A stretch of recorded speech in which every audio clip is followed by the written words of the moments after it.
Call to order the May Stormwater Management Advisory Committee meeting, and we'll start off with the Pledge of Allegiance.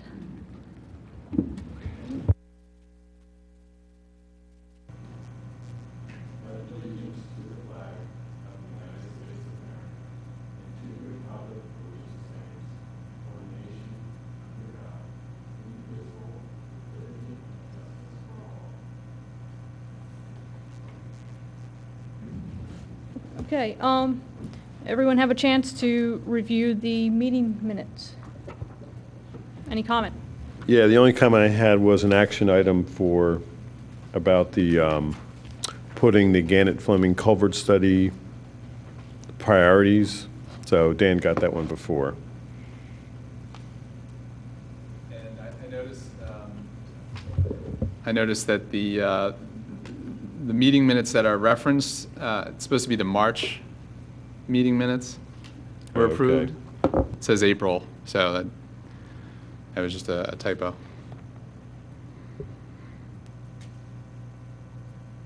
And any other comments?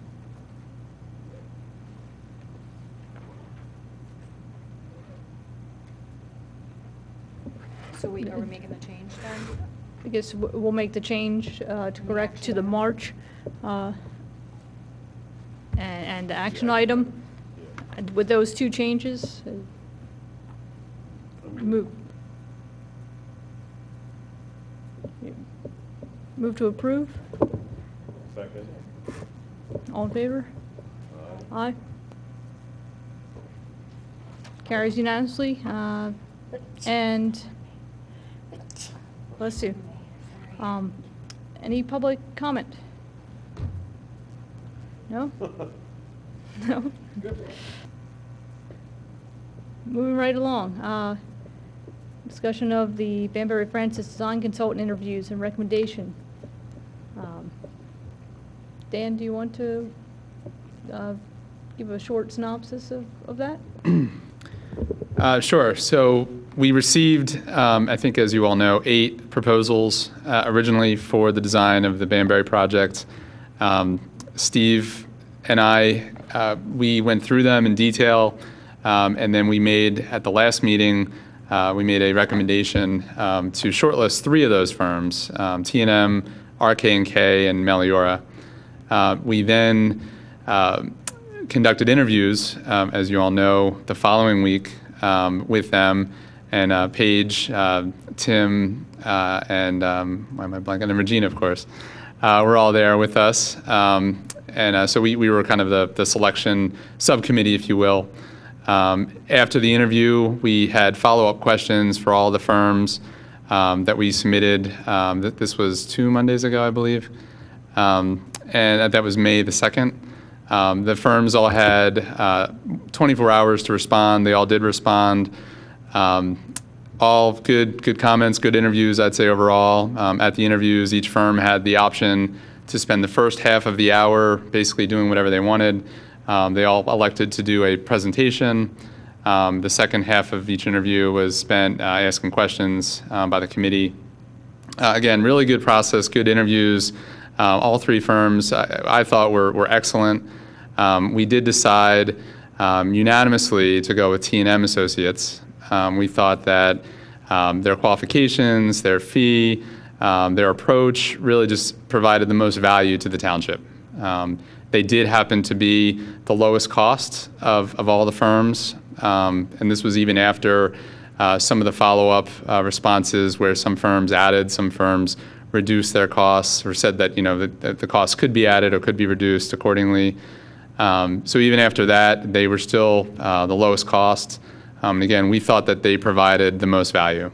So that was a unanimous decision, and that's what we will be recommending to the Board of Commissioners. I believe that's at the May 23rd meeting. Steve has planned that meeting to make the formal recommendation. And at that point, it's to go with that firm, and what stage of the process? I just always forget this, so. What do you mean by what stage of the process? doing? They'll design it. Okay. Yes, the firm, they will get the site survey, they will have a geotech analysis done.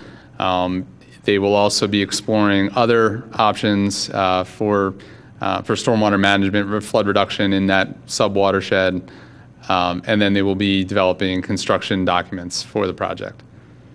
And a lot of the effort will be coordinating with utilities. We know there's a lot of potential utility conflicts in that area, so there's definitely going to be a lot of coordination with them.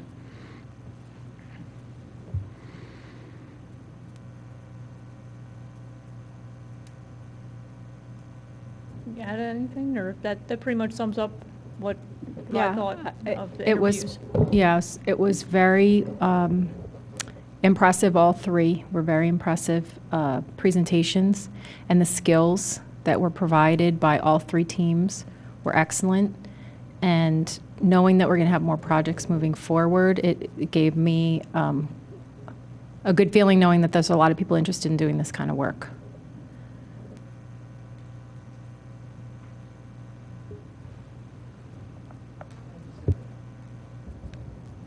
I just had a question, like when we go to the Board of Commissioners, I mean, when we were there, I agree with everybody, they were all very qualified, very capable of doing the project as defined, but when it goes to the Board of Commissioners, I'm just curious how that gets presented, because it seems to me like the project as laid out is not in stone. It seems like that's going to morph.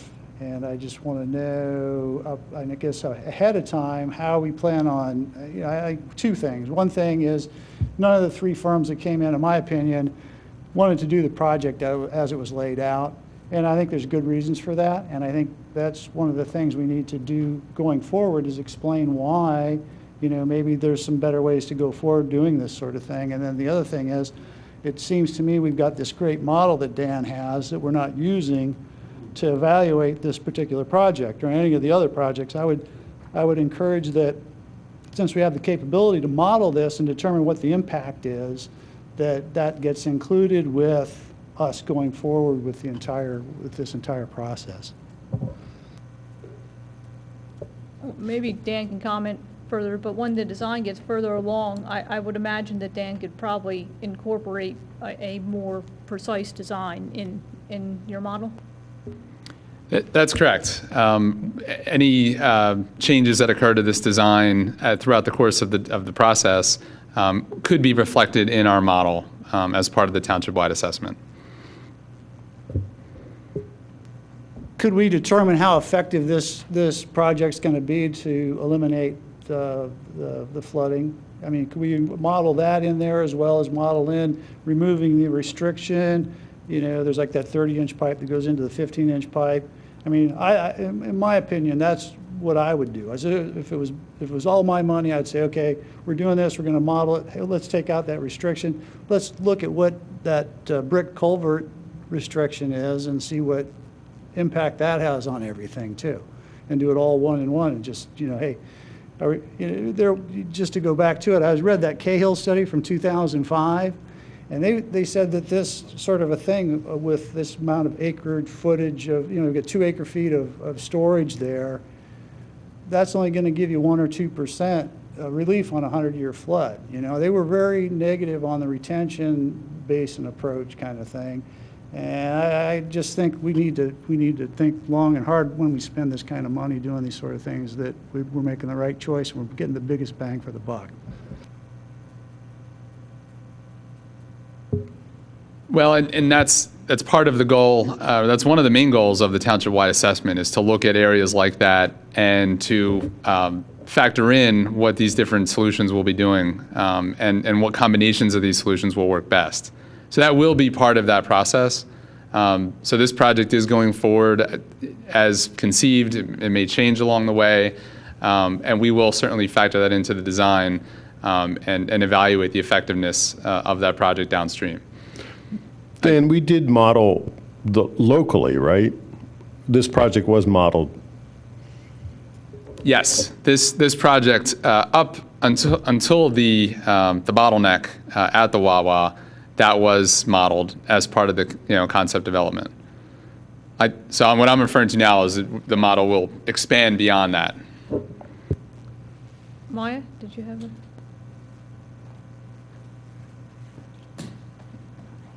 Maya Van Ross, I'm the Delaware Riverkeeper. So it sounds like in terms of the proposals that were put forth for consideration, there were specific concepts and designs that were put forth to you. Is that right? So you could conceive of a design and a strategy that each proposal was proposing. Each proposal basically stuck to the basics of providing the detention component of it, and then there was also the best management practices. Some of them took that a little further than others did. Some of them proposed perhaps splitting things up and maybe doing something a little further up in that sub-watershed. But I think they all had the same basic element. They stuck to the request for proposal, if you want. So that just helps me with my real question. Unless, Yeah, in the request for proposal, there was a concept already established. However, there was some leeway to expand upon and enhance. okay. So my real point/question is my broken record, which is asking whether or not there was, and I think the answer is no. So I'm just saying, I believe it's very important that you sit down and create a work group tonight, going forward, to create criteria that you are going to use, essentially a checklist, to evaluate all the projects, concepts, designs that come before you, whether you're comparing concepts to concepts or specific designs to designs, looking at volume reduction, prioritize how important that is, prioritize how important it is to you, whether a particular strategy will give you water quality benefits and to what degree, whether it'll help you meet your permitting obligations with the state of Pennsylvania, what might be the implications on recreation in that community or aesthetics or potentially property values. And again, really think through objectively outside of looking at a specific project. These are the things that we want to consider when comparing projects and designs. These are the things that we deem to be most important: volume reduction, water quality benefits, aesthetics, but we also really value traffic benefits. But maybe that's not our top priority because our top priority is flood damage reduction. Maybe it's not volume control, maybe it's flood damage reduction. But create those set of criteria.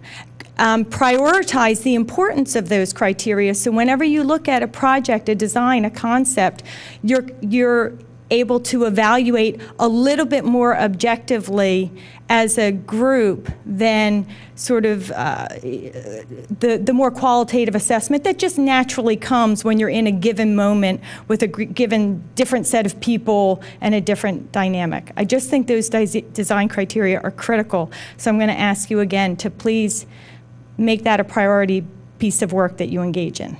Thank you.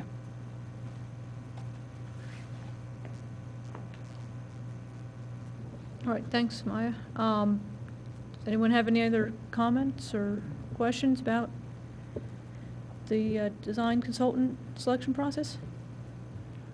I should just add that I did draft, actually earlier today, I drafted a statement about the selection process and about our official recommendation, if you will, for the firm. I did send that to Steve earlier today, so I can certainly distribute that to you all. Basically saying the same thing I just said earlier. And that's what goes to the board? I believe so.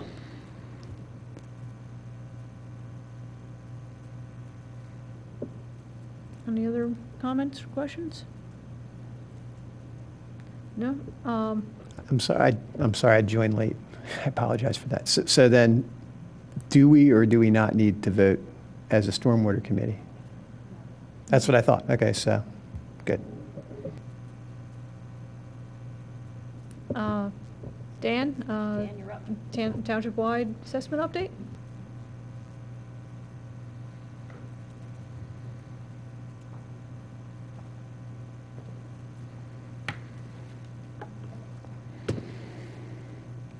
Okay, so I did distribute slides. Hopefully you all, I know some of you may not have received them Did everyone else receive the slides? Or most of you guys? Okay. So this is a summary of the results of Task 1 of the Township-wide assessment.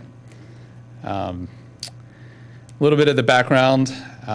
So we started with all the locations that were previously documented. We know most of these locations already. Recently, as you've seen, we've distributed a consolidated list of all the known flooding problems throughout the township. I also distributed earlier this week a memo that summarizes a number of the interviews that we conducted with key emergency services personnel in the township, police officers, the fire chief, the emergency services coordinator for the township. So that's really the starting point here, was all the known locations. Those are all now in the GIS, the township's GIS system, so they're all points that are now documented.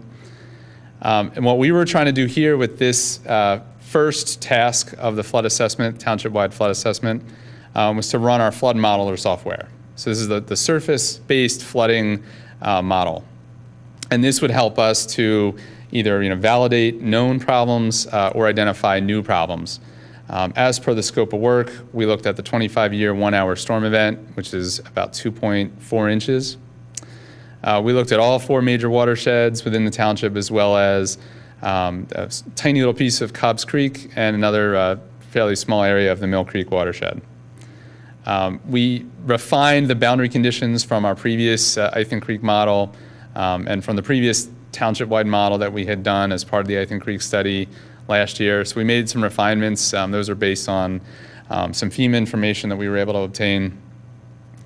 And then we identified all of these new modeled flooding problem areas, these high-risk flooding areas, if you will, based on kind of a two-part analysis. We looked at the parcels, and then we also looked at the right-of-way. And I'll kind of go into that in a little bit more detail. And these were flooded areas that were beyond the FEMA flood zone. So if it was within the FEMA flood zone, we didn't look at it as part of the analysis. Obviously it floods, but we were trying to get to the areas that flood beyond that area. Yes, Tim? Hopefully a quick question. Like when you look at this 25-year, 1-hour event, like I was reading in some of these other studies that had been done previously, it sounded like this sort of an event was take care of 95% of the proposed flooding. I mean, is that the sort of thing that this is going to prevent, this 25-year, 1-hour event? Is that going to address like 95% of the potential events? I mean, the 100-year storm just seems like totally outrageous. I mean, there's going to be very difficult to attain that, but I'm just wondering if that's the point where, I guess, why did you pick that point? Well, it's a good question. So I think maybe what you're referring to with some of the old reports and the Cahill report, I know that very well. We looked at the 2-year storm quite a bit, and the 2-year 24-hour storm is roughly, say, 90 to 95% of every storm we have in a given year.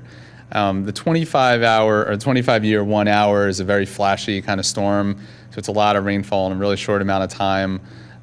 It had been, so this is before you joined the committee last year when we did the Ithan Creek study. We were directed, we had been looking at smaller storms, and we were directed to look at a larger storm event, the 10 and then even the 25-year storm, and that's what we ended up doing for Ithan. So really just for consistency with that, we looked at that for this analysis, 25-year 1 hour. Now, in terms of this analysis, this is all surface-based flood. It's a surface-based flood model, so it's not taking into account pipes and inlets. That'll be part of our more detailed modeling. So really, it didn't make a huge difference, relatively speaking, the size of the storm. So if it floods, it floods. This storm will allow us to look at more areas, more potential areas that would have flooding or have a risk of flooding versus a smaller storm event. At last month's meeting, we showed results for the 1 hour, or the 1 year, 1 hour, I believe. So this is obviously a much bigger storm, and really will, in theory, more locations will light up with potential flooding, if that makes sense. Kind of a follow-up. I mean, would it be helpful for your analysis if we had a baseline kind of a criteria, like say, hey, we got this two-day, like the Cahill study used, like, hey, this is going to take care of 95% of it, and then use that as our baseline to determine what the effectiveness is of the any potential solutions we come up with, projects we come up with. Potentially, that's something as we develop a more detailed model, we're going to have to look at closely for each area. Some areas may have flooding for certain storm events. Other areas may have flooding for other storm events. I think we need to kind of keep that open for the moment and see what makes the most sense for the particular areas that we're going to dive into a little bit deeper. When would you anticipate being able to make that assessment? Well, after tonight, we're basically going. I mean, we're full steam ahead on tasks 2, 3, and 4. Really, the next time that I would present results would probably be at the task 4 level.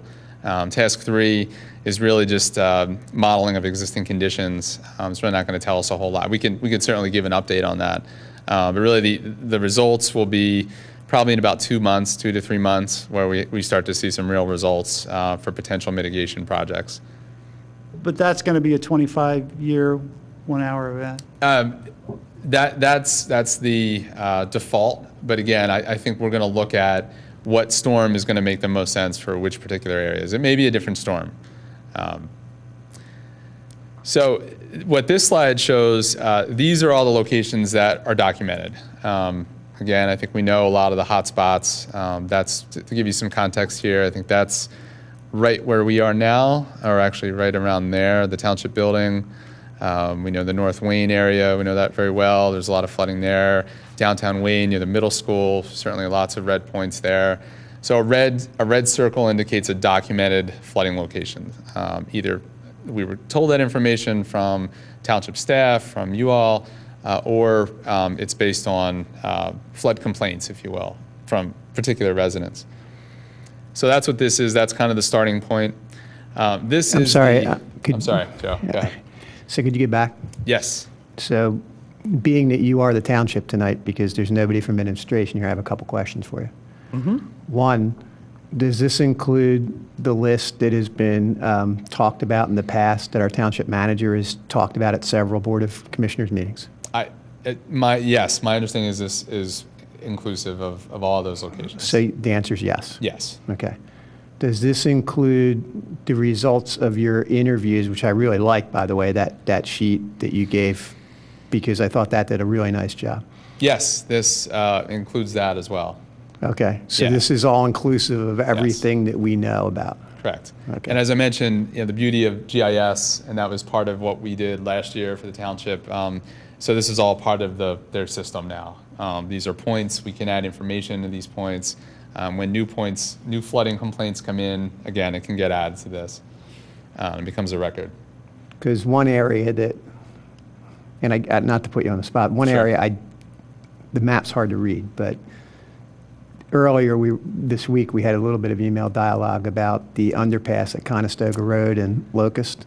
Yes. Which is near and dear to our end of the township, and I don't Right. see that highlighted here, but I may be Okay. wrong. So that's why I just asked to, Right.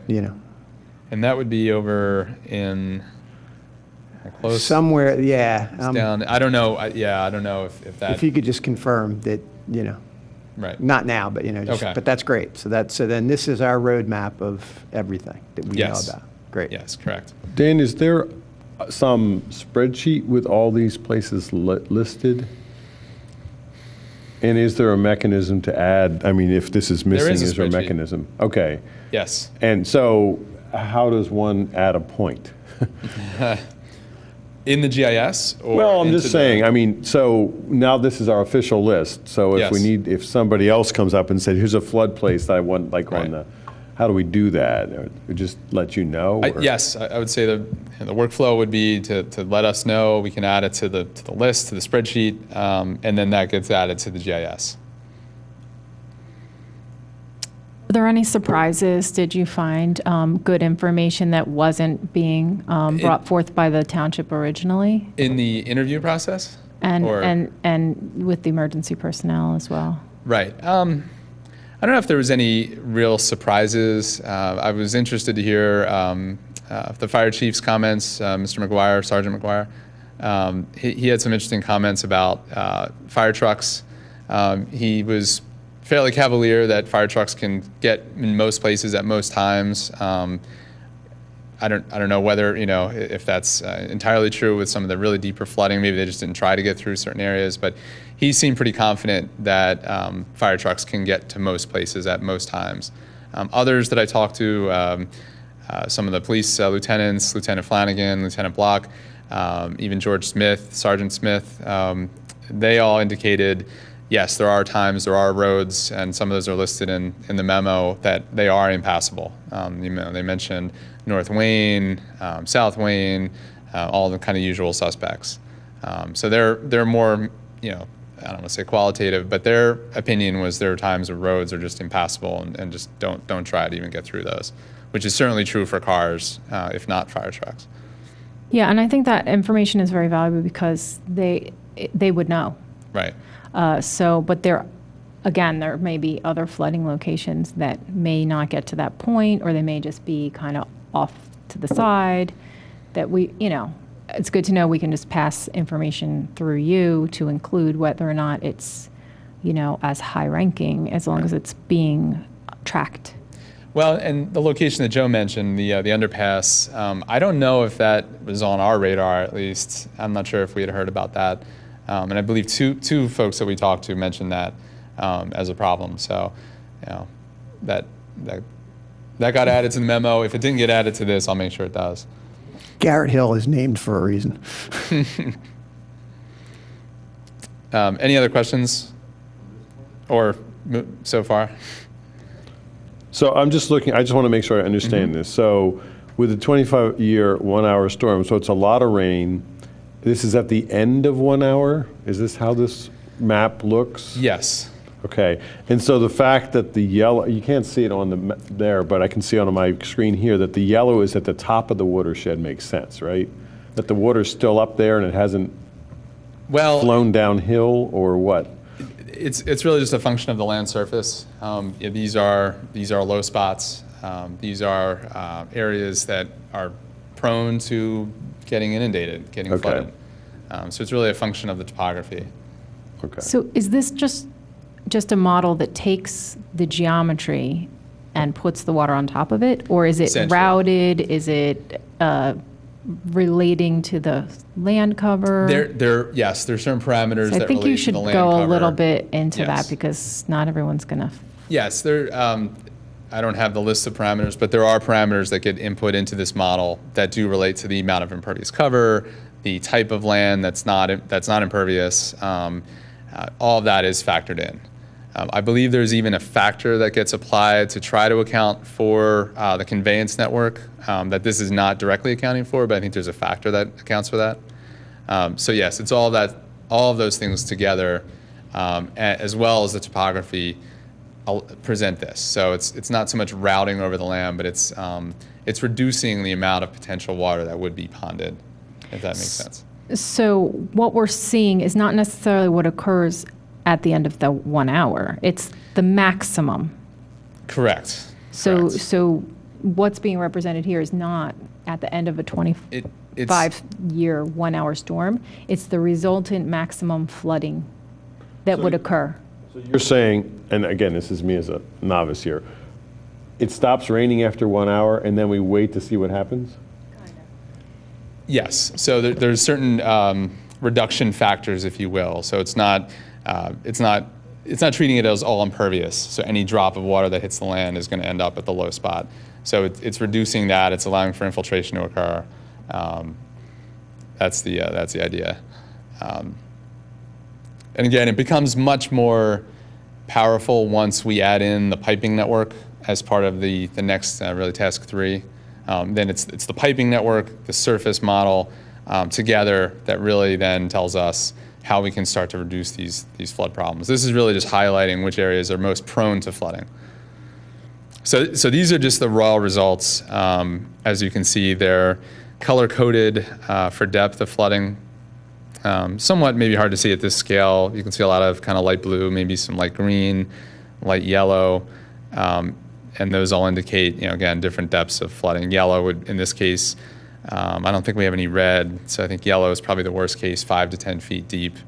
There's a spattering of that around. Can you, I'm sorry to. No, it's okay. So being the engineer, I would then want to lay the previous chart with that chart. Yes, we'll get to that. Oh, so you did that? Yes. Okay, good. Yes. Because I see one area, like when you just flip, like at 1 o'clock, if you look at Ithan Creek and then go to 1 o'clock, we have no dots there, but it's a fairly prominent area. You're right. Oops. And so did we miss it, or is it just that it's in the middle of a field somewhere and we don't care, or you know what I mean? Like, Yes. Well, we'll get to that. okay, good, We'll good. get to that. We're excited to hear. So this gives you a little bit of an idea of how we went about analyzing the results of this model. So we looked at the flood. So this is parcel basis. So remember I said we looked at parcels and we looked at right-of-way. So we were trying to come up with a way to analyze the flooding in a way that allowed us then to rank or prioritize the different areas that we want to focus on. So we needed some kind of a grid, if you will, some kind of a way to separate out different areas. So parcels made the most sense since we have that information already in GIS, and then right-of-way, as we'll get to in a minute. So for parcels, we looked at the flood volume, and that was, we calculated that from obviously the flood depth and the area of flooding. So we got flood volume, we looked at flooding area, and then we used our own judgment, and we'll get to that in a second. And that's really indicative of where it is. You know, is that an area that is supposed to flood, a basin or something like that, an area that's not going to impact homes or streets or businesses, that type of thing.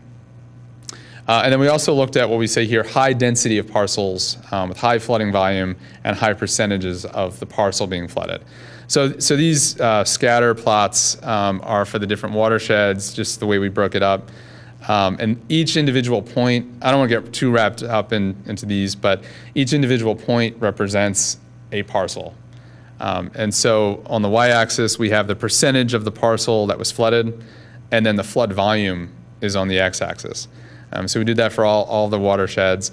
And the idea here is that we didn't want to just look at the flood volume. It's just like, where are the parcels with the most flood volume? Because some parcels are much larger, right? I mean, there's some really large parcels, maybe schools, businesses.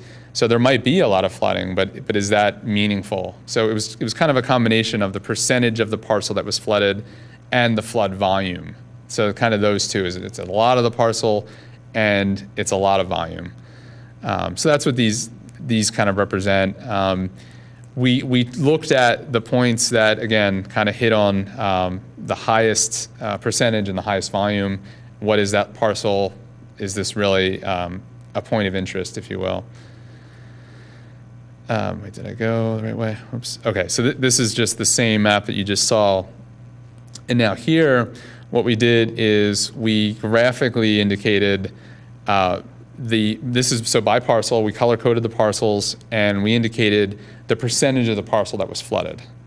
Again, we're just trying to zero in on kind of the hot spots in a methodical way, if you will. I think there's a lot of known areas, but this is really trying to verify those areas based on this model. So a lot of yellow you see, those are parcels that 10 to 30% of the parcel footprint had some flooding associated with it, so there was some inundation on 10 to 30%. Dan, Yes. Flooding means what? Depth or whatever? It's not necessarily a particular depth. It's just that there is some inundation at that point. So there is water at that point. I don't know what color this is, kind of an orange color, is 30 to 50%. So you can see there's areas that have that. There's some areas that are kind of a pinkish, 50 to 70%. So there's a fairly large percentage of the parcel now is getting flooded. And I don't know if we have too many, maybe a few in the 70 to 100% category. But what did you use as your cutoff? Did you say if it has a few inches? Does it have, yeah, because I kind of, Well, it doesn't mean anything to me without that. You're right, and it's kind of a mix, as I said. Our analysis was kind of a mix between the percentage and the volume. We kind of looked at both, and we'll see where that leads to in a minute. But in this case, we kind of ignored anything that was like 0 to 10%. So if it's not colored, that means it had fairly minimal flooding associated with it. So if you have volume and you have the area of the parcel, how are you determining what your percentage of that parcel is flooded? Based on? So you do, in the GIS, you do basically an intersect between the flooded area and all the parcels.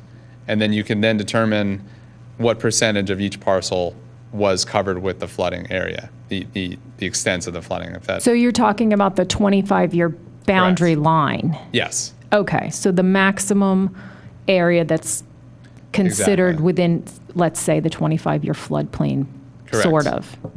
Yes. Right.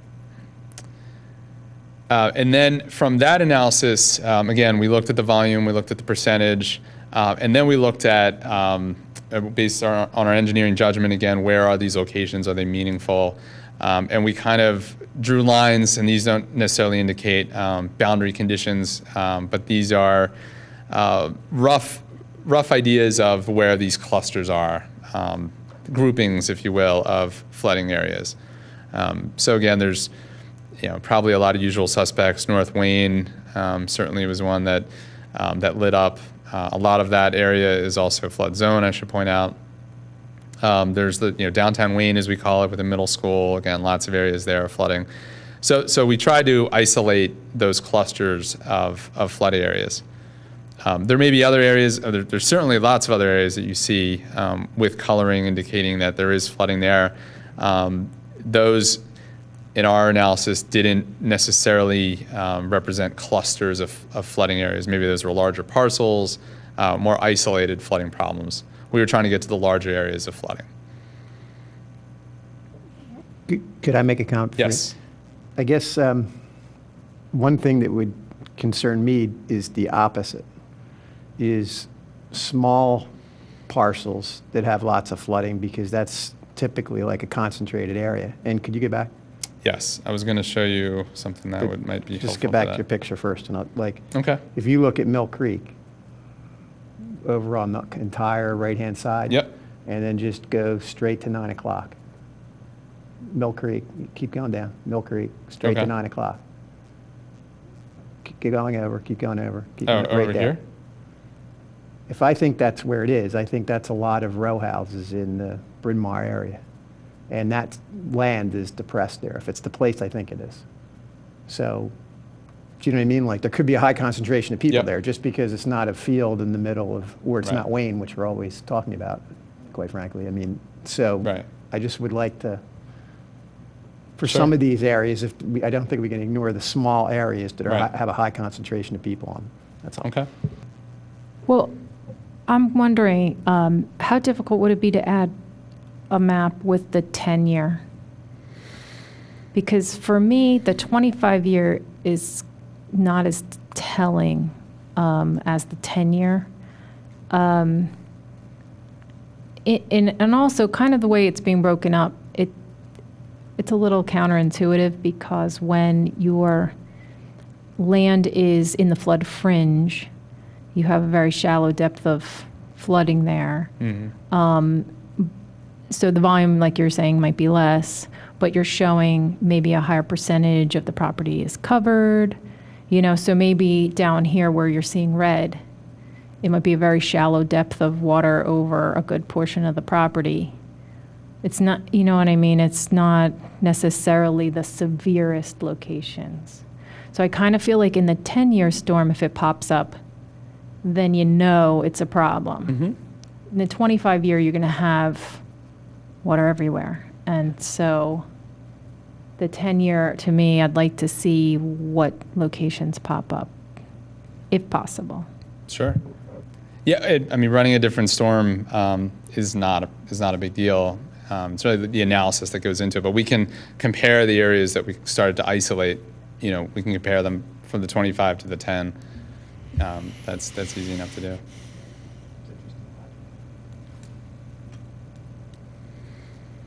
So, any other questions on that one? I do. Yes. I had difficulty following how you chose the particular areas you did. I can see how you choose North Darby and downtown Wayne and North Wayne and so on, but As we go down further south, how did you choose these areas, for example? And I'm with Joe. I would have thought that the area that he's talking about would also have been highlighted. Yeah, I think it was kind of a combination of those percentages and the volumes. And then I go back to these scatter plots. So we were looking for, again, things that were, really hitting on high percentage, high volume. So it was really the combination of those. Looking at these scatter plots, looking at those parcels, clustering them together. Like if there was a lot of those areas that were close together, that's kind of what we were looking for. So there may be some like deep flooding areas, but it may not have been a lot of volume. So what excluded the area that Joe was talking about from this analysis? I don't know did it get specifically what led to us not selecting that. Now, let me just skip ahead real quick to see something.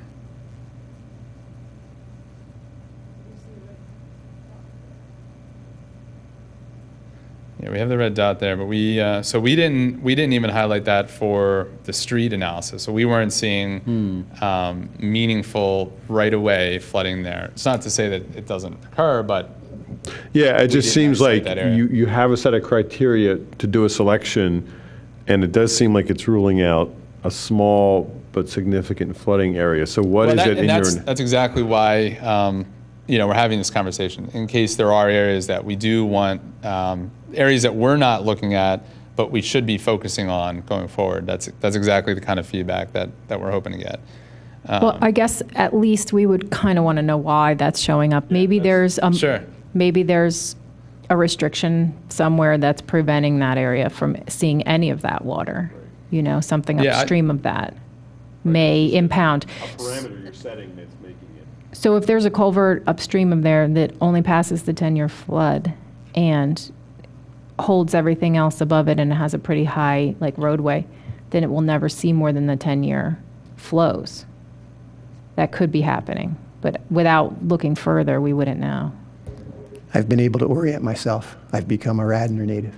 So that area that I highlighted is, come on, you guys should know. Damn, it's right below Villanova. That's the area. That's John Fisher's area where he had said there was flooding coming out of Lancaster if you're going southbound towards Bryn Mawr in that community that's kind of Garrett Hill, Villanova. And that's exactly where that is. When you look at if you go all the way back, and it turns out you have a dot there. So you have it has been identified as if you go all the way, don't do it, but if you go all the way back, there's a dot there. So it's real. No, it is. It's very definitely on the list. It's my only point. But we can look harder at that area and at least give you our thought process on that. Any other questions on the parcel? And we can always come back to it because some of the hopefully it might be a little bit clearer as we go through the entire thing. Then, so as I mentioned, we looked at the right-of-way. So not just the street itself, but the right-of-way. So it includes potentially the sidewalks if those exist, or at least the shoulders. And we did a similar thing. We looked at the flooding area. We looked at the flood depth. We used our judgment. And we did a very similar kind of analysis to try to isolate those areas within the right-of-way that were problematic. And so we started again with the same analysis, same model, but then we clipped it. We clipped the results. So we took the results, the flood area results, and we clipped those to just within the right-of-way. It's really difficult to see, I know, at this scale, but for example, up here we can see, just south of 30, in that neighborhood, east of the middle school, you can see a lot of flooding in the streets, or in the right-of-way. There's a lot of light blue, a lot of dark blue. So you can definitely see them kind of scattered around. And then where's that other area that we were just looking at? It was right there. So there's definitely some right-of-way areas in there that was lighting up as well. There's also some areas on the Blue Route that were showing as flooding, which we did not take further into account in this analysis.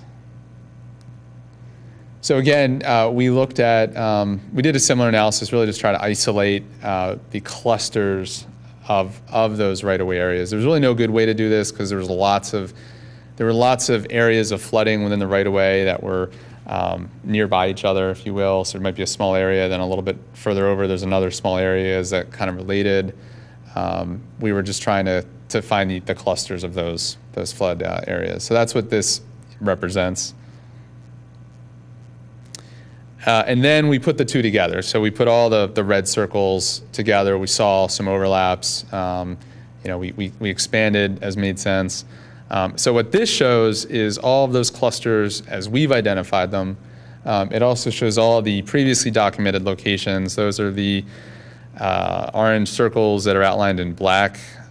Then we have the red circles. They're not outlined. Those are new locations that are potentially flood-prone areas that were not previously known. And then we looked at, or we identified those locations that were sort of the overlaps between what the model shows as flooding and what we know to be flooding, or what was previously documented to flood. So those overlapped areas, that's what that is.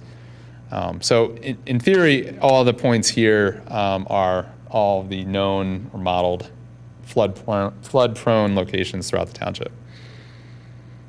Before you go, so, I just want to say I think this is terrific so far. Of course, there's always a however that follows that, right? So the however is, I really, to be honest with you, don't like this chart for the following reason, is that, to me, if you have a circle with one dot in it and it's huge, then every single item on here with one dot should have a huge circle around it. And so I'm cool with the stuff up at 12 o'clock and, the stuff that's upstream that we know about. But I guess what this shows me as I go further south is that we have a lot of flooding areas throughout the township. And they're not clustered like they are in Wayne, but that doesn't mean they're not important.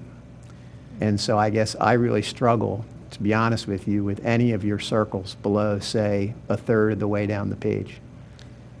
Because there's just all these dots that are all over and, Right. Well, do you know what I mean? Like, yes, and no, that's, exactly. It's not to suggest that isolated areas are not important. It's really just trying to isolate areas that are going to be further investigated. Because, we're not going to be building a detailed model for the entire township. So we're really just trying to focus in on the areas that should be focused in on. And hopefully those areas will contain the most number of flood problems. I guess That I'm was kind of the on idea. the same page, and I would say that the flooding locations that the documented and model overlap would, I don't want to see any of those not inside a circle that's going to get looked into, because unless we know it's only like minor and not detrimental. So that could be the case. It could be the case that we know about a flooding problem, it's very minor, and the model does show it, but it's very minor, and that I can understand. But if we know about the problem, the model shows it up, I kind of want to know more about it. Well, in some of the areas that are, the overlapped areas, there's a number of them down in Darby that are within the flood zone. And that's fine. And that brings up another point, because I know Steve had mentioned some areas down here that were on his list of kind of the highest priority flood locations, but they're in the flood zone. So, and a lot of that drainage area for Darby, as we know, is from beyond the township. And you can't stop that. Right. So I understand that. But I see one kind of 2/3 to the left near it's in Darby Creek there, a couple of them that show as documented and model. Yeah. Yep. Is there a reason why we're not? Do you know, are they just not problem areas? Do we know anything about those areas? Well, other than they were documented and the model shows that those areas do flood, again, both are isolated. We can investigate those, but building a model around those areas is potentially some effort with, I don't want to say a little benefit, because we can get better benefit looking at other areas, large areas that have many more problems. I think that was the idea, was to try to get. I'm right along with these guys about the circles. It feels like you're arbitrarily declaring a space, but my question is, so the circles mean what? Looking down, yeah, but so what happens to them? And maybe you just need to finish the presentation, then we can. You're setting me up for the next slide. So, great. I feel like we ought to see it all before we get too picky about it. So what we're trying to do, again, is we're trying to isolate what we're going to model further. Now, in our scope, we talked about 7 to 8 areas. What was an area we kind of left out a little bit open. An area was really a cluster of problem locations, of high flood prone areas. And what this is doing here is, by clustering these areas, it's giving us an opportunity to now compare those different areas to see, based on what we can tell from this model, which area is highest priority from a flood volume perspective, and then also from a flooding area perspective. So we broke up those areas that we just looked at, the circles, then turned into these different colored areas, which are now, these are delineated areas. So based on topography, what we have in GIS, we looked at the delineation to a point, the low point of each of these areas. So for example, Gulf Creek is a good one. So we looked at the lowest point in the area that we considered problematic, and the model then predicts what the drainage area is. So that purple area is the land that would all drain into that low point, if you follow. And so there are different areas. They're all different sized areas. As you can see, there's some larger ones, some smaller ones. But what this then does... I'm sorry, could you go back? Yes. So on this map, the Ithan Creek watershed assessment that we already had you do covers which colored blocks? Well, the Ithan Creek, we looked at the entire Ithan Creek, obviously, but... yeah, I know. So I'm just trying to understand. It's really... we did a lot of the focus on, as you know, the upper area of Ithan. So I know, big purple up top was not modeled. Correct. Right? And I guess... not modeled in the previous... You have not done, it was not part of the Ithan Creek watershed assessment. Yes. So I guess I'd like to make a point again, and if you want to go back one, sure, you can. I am not at all comfortable with where you're headed. Okay. And the reason is because I don't live in that part of the township. Nothing personal, but I pay my watershed bill every year. And I think that we should choose those first 4 areas that have multiple areas, and then the entire rest of the township where there's nothing more than 1 dot in any of them except for the really long one where you group like 3 or 4. Wait, when you say the first 4, so you mean these yeah, 4 up top? If you go from there down, you have no more than 1 reported flood except for a couple that may have 2. I would think that for anything that is not in those 4, we should have a list and adjudicate each one, not from a modeling perspective, but just from a list perspective that says, here's what it is, here's what we know about it.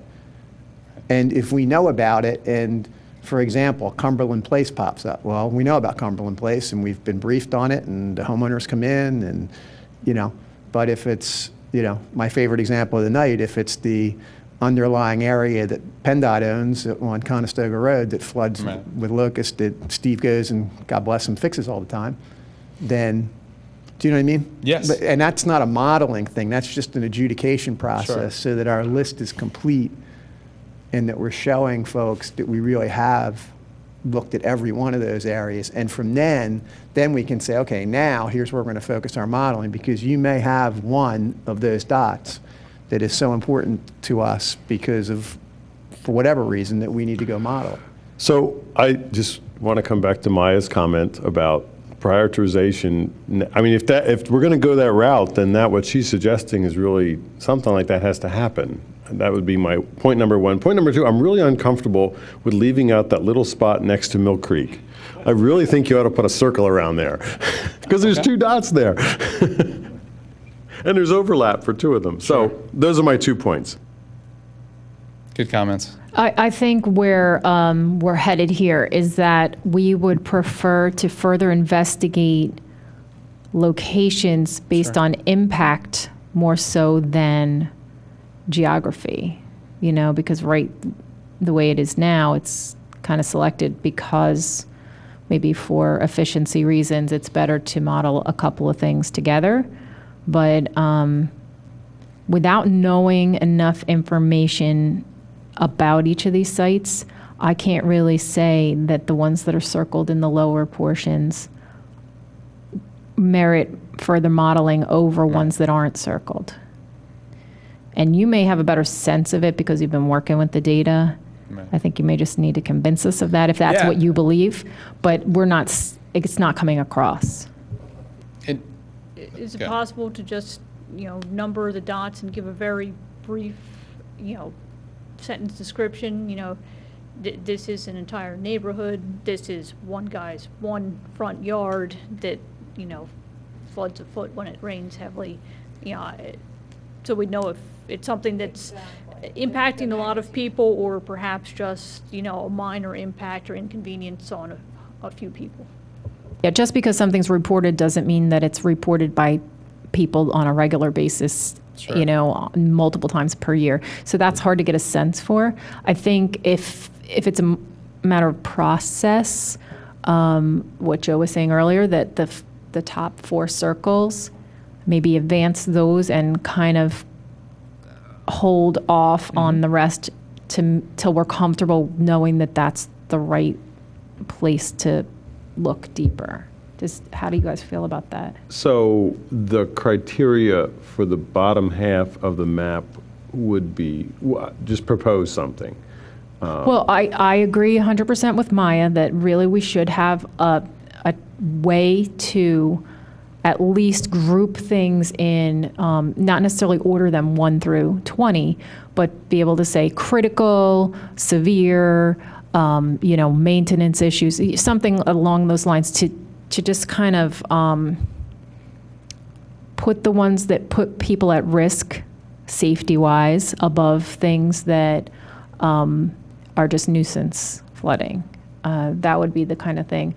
And there are other benefits to the projects, and I think typically we want the whole package, but initially, because of the severeness of some of the flooding, I think flood mitigation has to be our number 1 criteria, and safety. Those 2, hand in hand. So without knowing a little more, I can't really say. Maybe one of these is a critical location for safety. Maybe not. But maybe what we do is we know the ones in the top are a safety hazard for people who both live and travel through those areas. So Dan, if we're going that route, what would you propose happens next for the bottom half of the map? A lot of good comments. I think, and I do have some more slides. I think might be of interest. I think and there's been discussion of like working groups. This is probably a good point and a good reason to have kind of one of those breakout working sessions. Because I agree. I mean, it's much more obvious looking at the northern half, the northern third maybe of the township. Down below, it's much more subjective. I absolutely agree, and a lot more isolated locations. Again, from a modeling perspective, we're trying to find areas that it makes sense to model that area that has multiple problems, and maybe some of the areas just need to get bigger. That's another option. Then doing that sets us up to, all right, now what are the potential flood mitigation projects? And then that's where the fun really begins, where we start to look at what combinations of things are going to be the most cost effective to do. So I don't know. I mean, would you all be open to a working group? I think that's a great idea. And I also want to just throw in there that I would rather prioritize the areas that need to be addressed and then also prioritize the value of projects. I don't know how we do those. You know what I'm saying? Like, we have to say, okay, these things need to be addressed without saying how, and then figure out, you know, the best methods for addressing them. It may have 3 components or 1, but just because something takes 3 components doesn't mean it should be lower priority than something that takes 1 if it's a safety hazard or, you know, so it's very complicated. It's not going to be that straightforward. And if I could, sorry to keep going on this. I cavalierly said the top third, and that's not accurate. I think what you're really what we're really saying is that you have identified, I'd say roughly 1/6 of the township that has multiple areas, and that's the top left corner. So that's the 1/6. But I didn't want to forget that Gulf Creek up there. There's 3 or 4 spots up there. There's a spot. You know, so, and I kind of remember back when you did Ithan, I thought that's the way you did it, is you identified areas, dove deeper into them, but then also looked at all the other areas. And I remember distinctly you having one that, like, wow, this area floods. Well, it turns out it's right near the Blue Route, and there's a whole retention system that was put in when the Blue Route was built. And you said, okay, we can check that off. And so it's kind of that, you know, adjudication process. Okay. Yeah, I agree. I think I would feel uncomfortable not knowing more about, especially the ones that are doubly located. Right. So just getting back to this, so we broke up all these clusters, and so now these are delineated drainage areas to the low point in each one. We gave them letters just to identify them. Then what this shows you is flood volume. So that's the blue, the flood area for each one of those. So these are the drainage areas for each of those groups. So let me just go back. So for example, B, we're calling it the Radnor Township Municipal Building, but it's so it's the area that eventually gets to where we are now. Basically, that's the terminus point of that. So B is this green area, and that's the total flood volume is in blue. That's millions of gallons, so it's 3 million gallons, with a flooded area of, what is that, 45 or so acres. The percentage then you see here is the percentage of that drainage area that's flooded. So it's 13% of that area. Then the purple dot is the percentage of the flood volume in the right-of-way. So 20% of the flooded area is in right-of-way. So then this allowed us to start to put these different areas on a level playing field, if you will, to start to compare them. What's most important? Is it flood volume? Is it area? Is it percentage of the total area flooded? Is it the percentage of the right-of-way flooded? So it's really just trying to get to a ranking, if you will, of these larger clusters. So for clarification, the letters that you have there, that's kind of like a point of interest at the base of that entire shaded Correct. area. So it's kind of not comparing apples to apples because some of the areas are larger than others. Well, and some that's have where the floodplain and some percentages start. don't. Right, that's where the percentages. So I don't know if it necessarily is meaningful to look at the total area, because it's, you know, bigger area is going to give you potentially bigger flood volume and bigger flood area, but we can start to see there's a lot of them. Actually, even some of the smaller flood volumes have, you know, roughly the same in terms of the total percentage of the area is flooded. Did you ever think about deducting out the floodplain? I believe that is deducted from this. Because I believe that is deducted. all of the right-of-way is not within the floodplain? Does that eliminate it if you look at the right-of-way? I believe that anything that's in the flood zone, at least, is taken out. Okay. I'll confirm that. But you know, hearing the feedback, I mean, you know, we can certainly look into creating more of these areas. There's not a whole lot more effort that would go into that, so we can start to pick up more of those areas, more of those overlapped areas, delineate the drainage areas, and really just add to this and to see where those start to break out. I mean, that's fairly analytical way to do this from that perspective. I mean, I'm sorry to ask a dumb question. Can you define right-of-way? oh, so, well, I don't, yeah, I probably should have had like a blow up of this, but it's really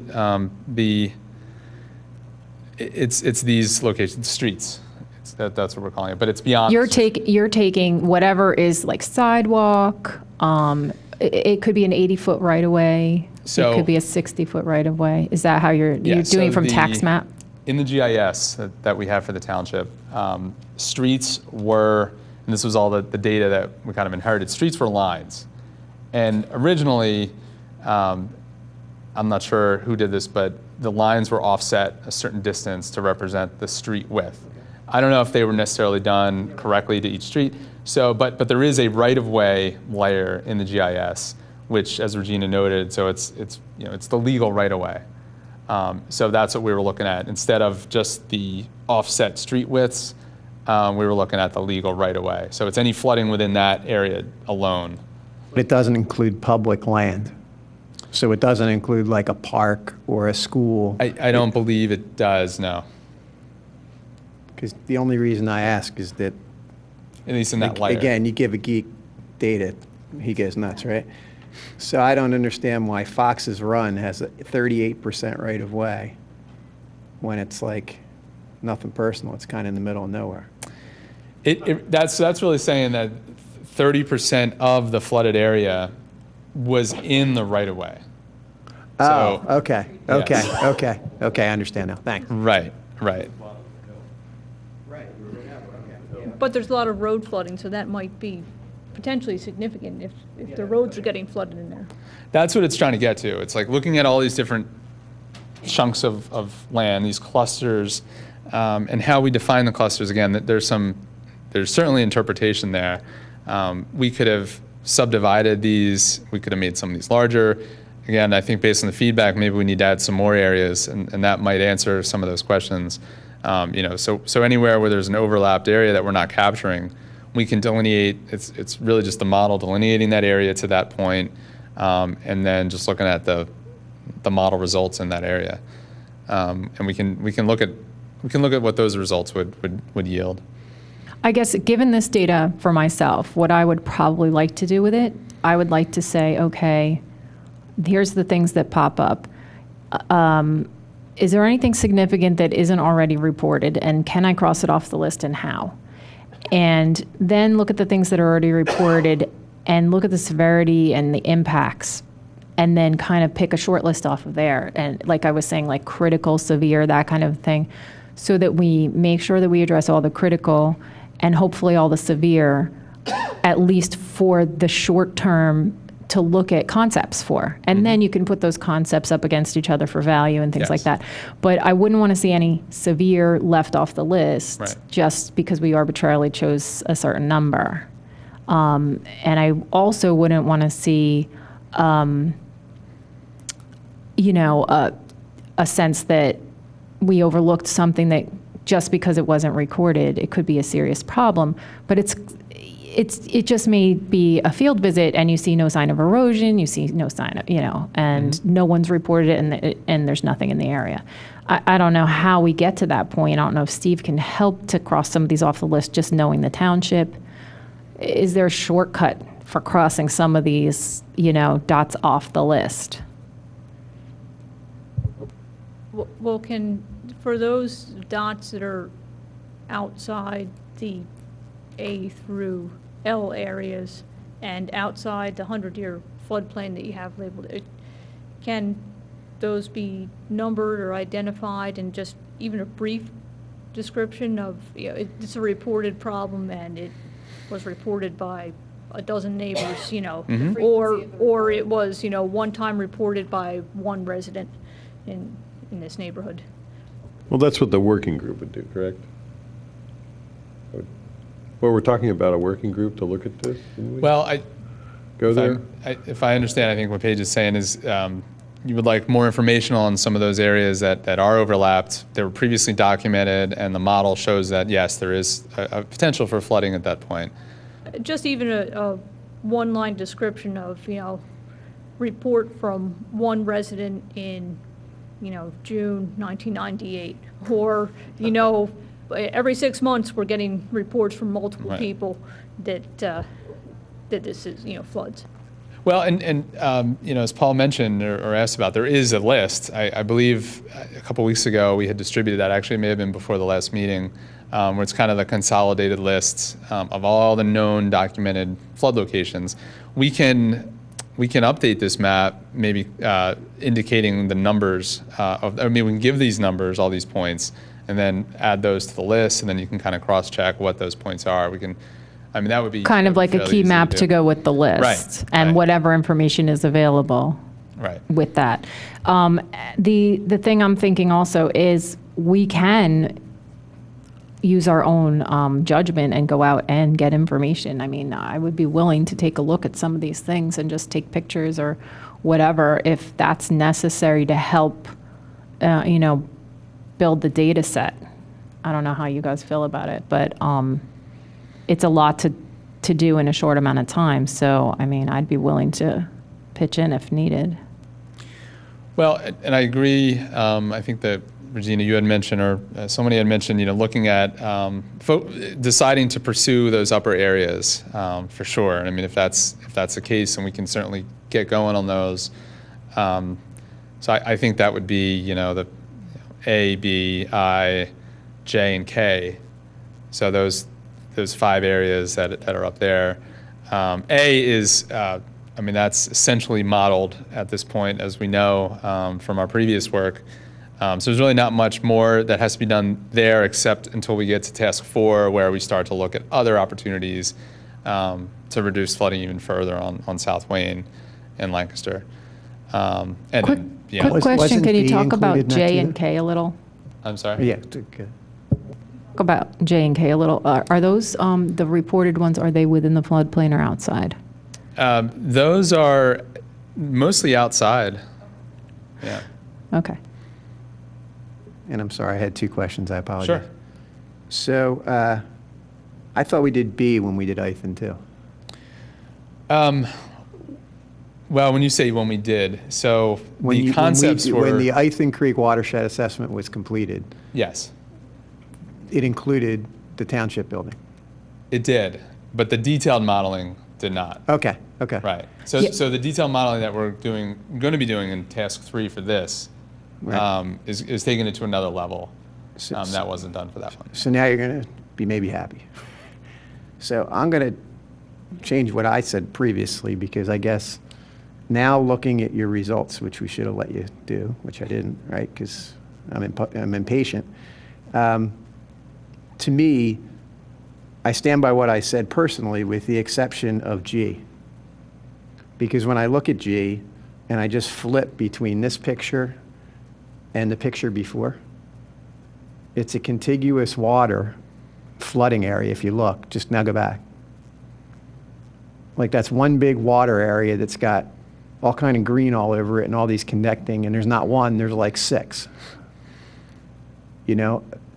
That was not fair to tell you that that was a single case. That's more like 1, 2, 3, 4, 5, 6, 7, 8 cases.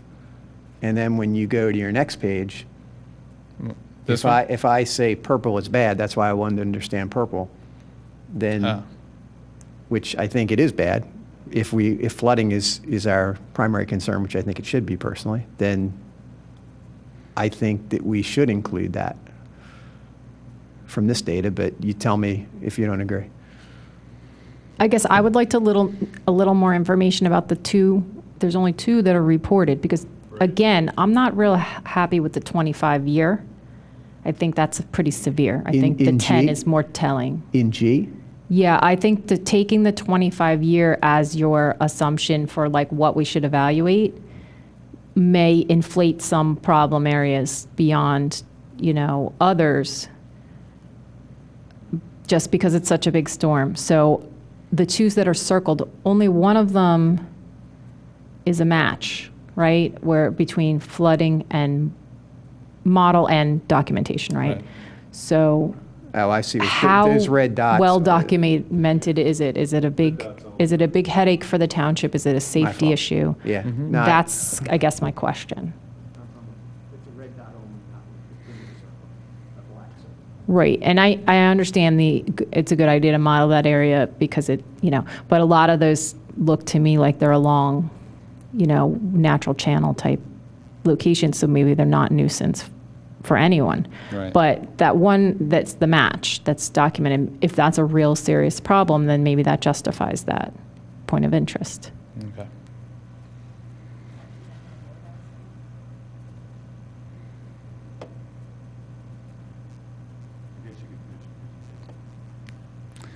Almost done. Yeah, this table, this is really the same information, but just now in a table form. And now this is in the order of flooding extent. So the area that is flooded, so in terms of acreage, going from the largest down to the lowest. And again, where we drew the boundaries, that obviously has bearing on that. So that's why it's, again, important to look at the percentages. We also now in this table showed the average flood depth within the right-of-way. So we can see, in the Fox's Run area, which of course is the southwestern one, area L, had a pretty deep average flood depth in the streets, so over 3 feet for this storm event. What we also show here is the number of documented flooding locations within each drainage area. So these are the large areas. And then the number of potential flood-prone locations from the model. So it's the number of those points. Again, where we drew those lines obviously has bearing on that, the number as well.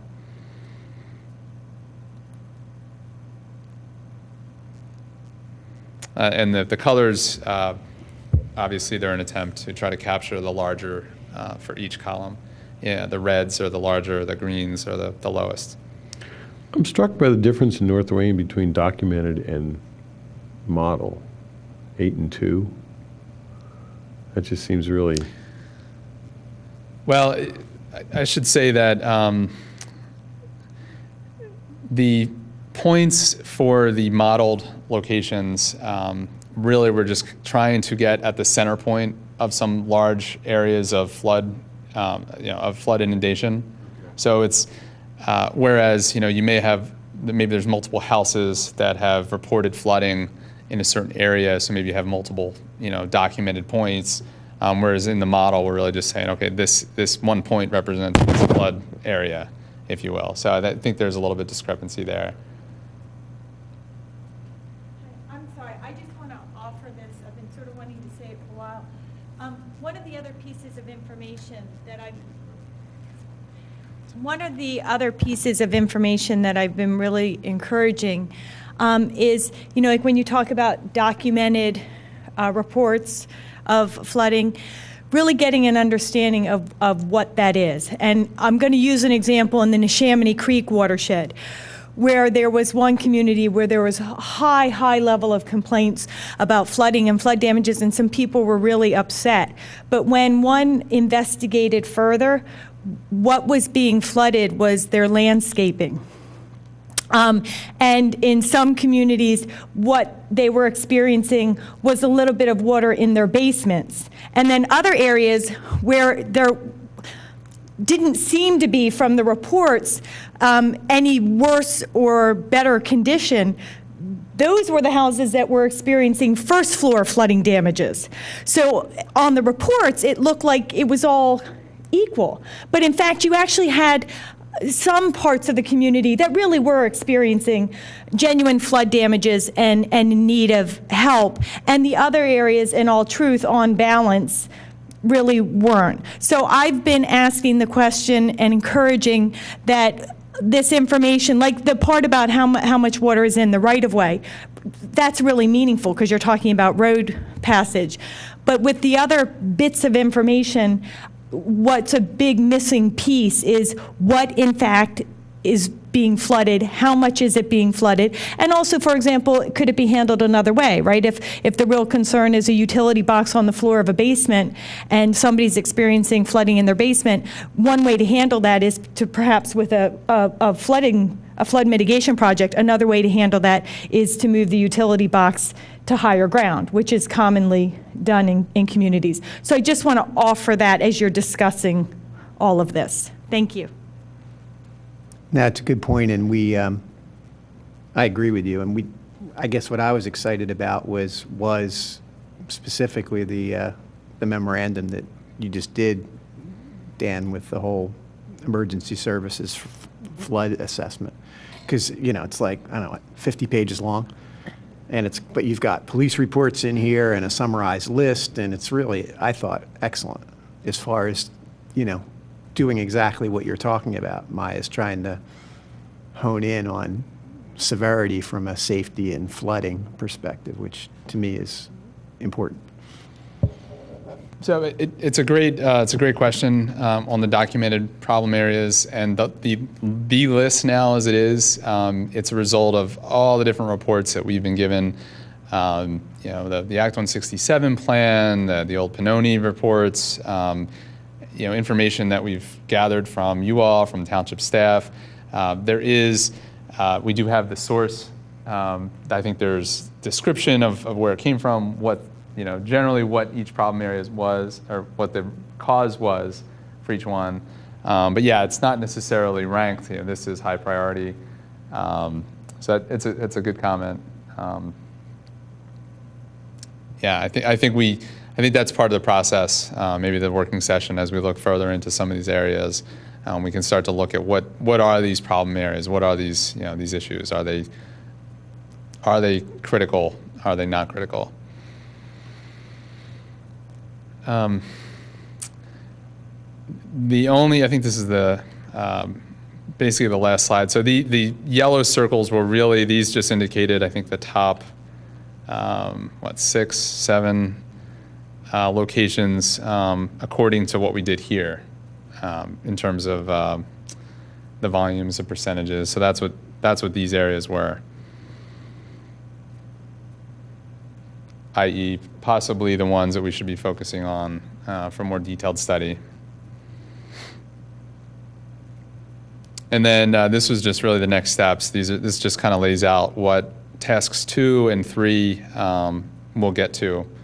Task 2, as we talked about before, is really the data gap analysis task. It's really looking in now to these areas that we're going to be further modeling, determining what we need to get, what we have, and then how we go about getting additional information. And then task 3 is the enhanced modeling of existing conditions. So Dan, was task 2 where there could have been or maybe additional work of site visits? Yes, that's the idea of task 2. I think we would start with township records, see what is on file. And we want to have a focused search, because obviously there's probably a lot of records. I don't know what order they're in, but if we know where we're looking, we can narrow that search down. It's going to be much more efficient. Do you have any better feel now that you've got your list together in the presentation you just gave us, whether that's going to be bigger or smaller than what you envisioned when you proposed to us? I don't see any issues right now with that scope. The big question will be, once we go through the records at the township, crossing that with what do we really need to build the model, then the question becomes, what else do we need? And we can probably, we've talked a lot about how we go about getting that information. It really just depends. It's hard to say at this point. One extreme is going out and getting a surveyor and having them do a survey of storm sewers. Or if it's small enough, it's something that we can probably do. It doesn't have to be survey level per se, detailed surveying. It's really just getting those points of all manholes, inlets, and really just getting invert depths, diameters, possibly pipe type. My last question, I promise, is never, but will be.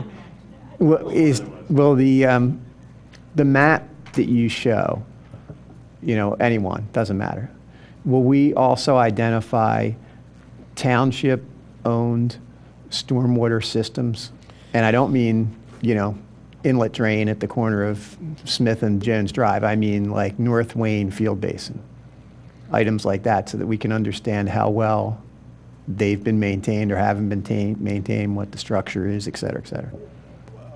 Well, so I'll answer that in two parts. I thought what you were asking originally was, will those be incorporated in the model? And that's something that, yes, I think if it's going to be meaningful, obviously if it's a small rain garden somewhere, that's great. But if it's an isolated thing that's not going to have a major impact, probably not going to be included. But like the North Wayne Basin, obviously that will be. Any large systems that are going to have some play on how things hydraulically work. In terms of assessing the condition, I don't know I think that might be beyond the scope. It really just depends. I think the North Wayne Basin is a special case. Theoretically, you'd have a list. In other words, you could overlay, Right.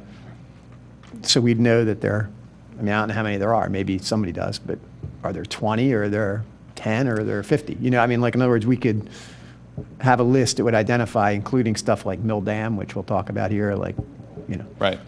Yeah, and obviously if it's something that's on private property, just getting, being able to look at that, we'd have to make sure we get access to do that.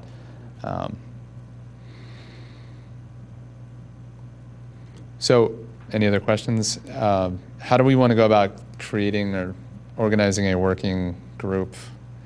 Or do you all want to think about that?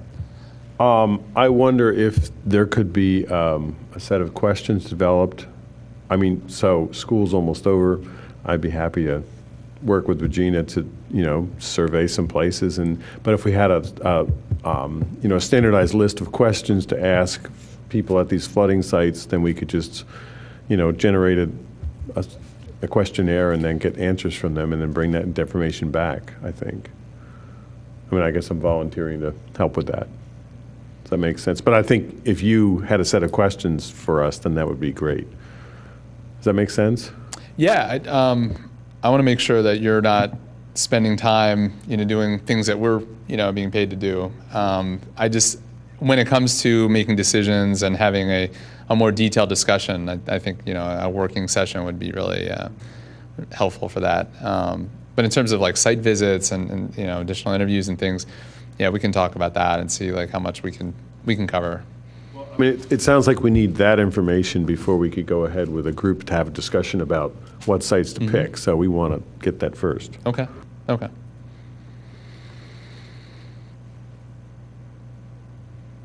Close this. Sure.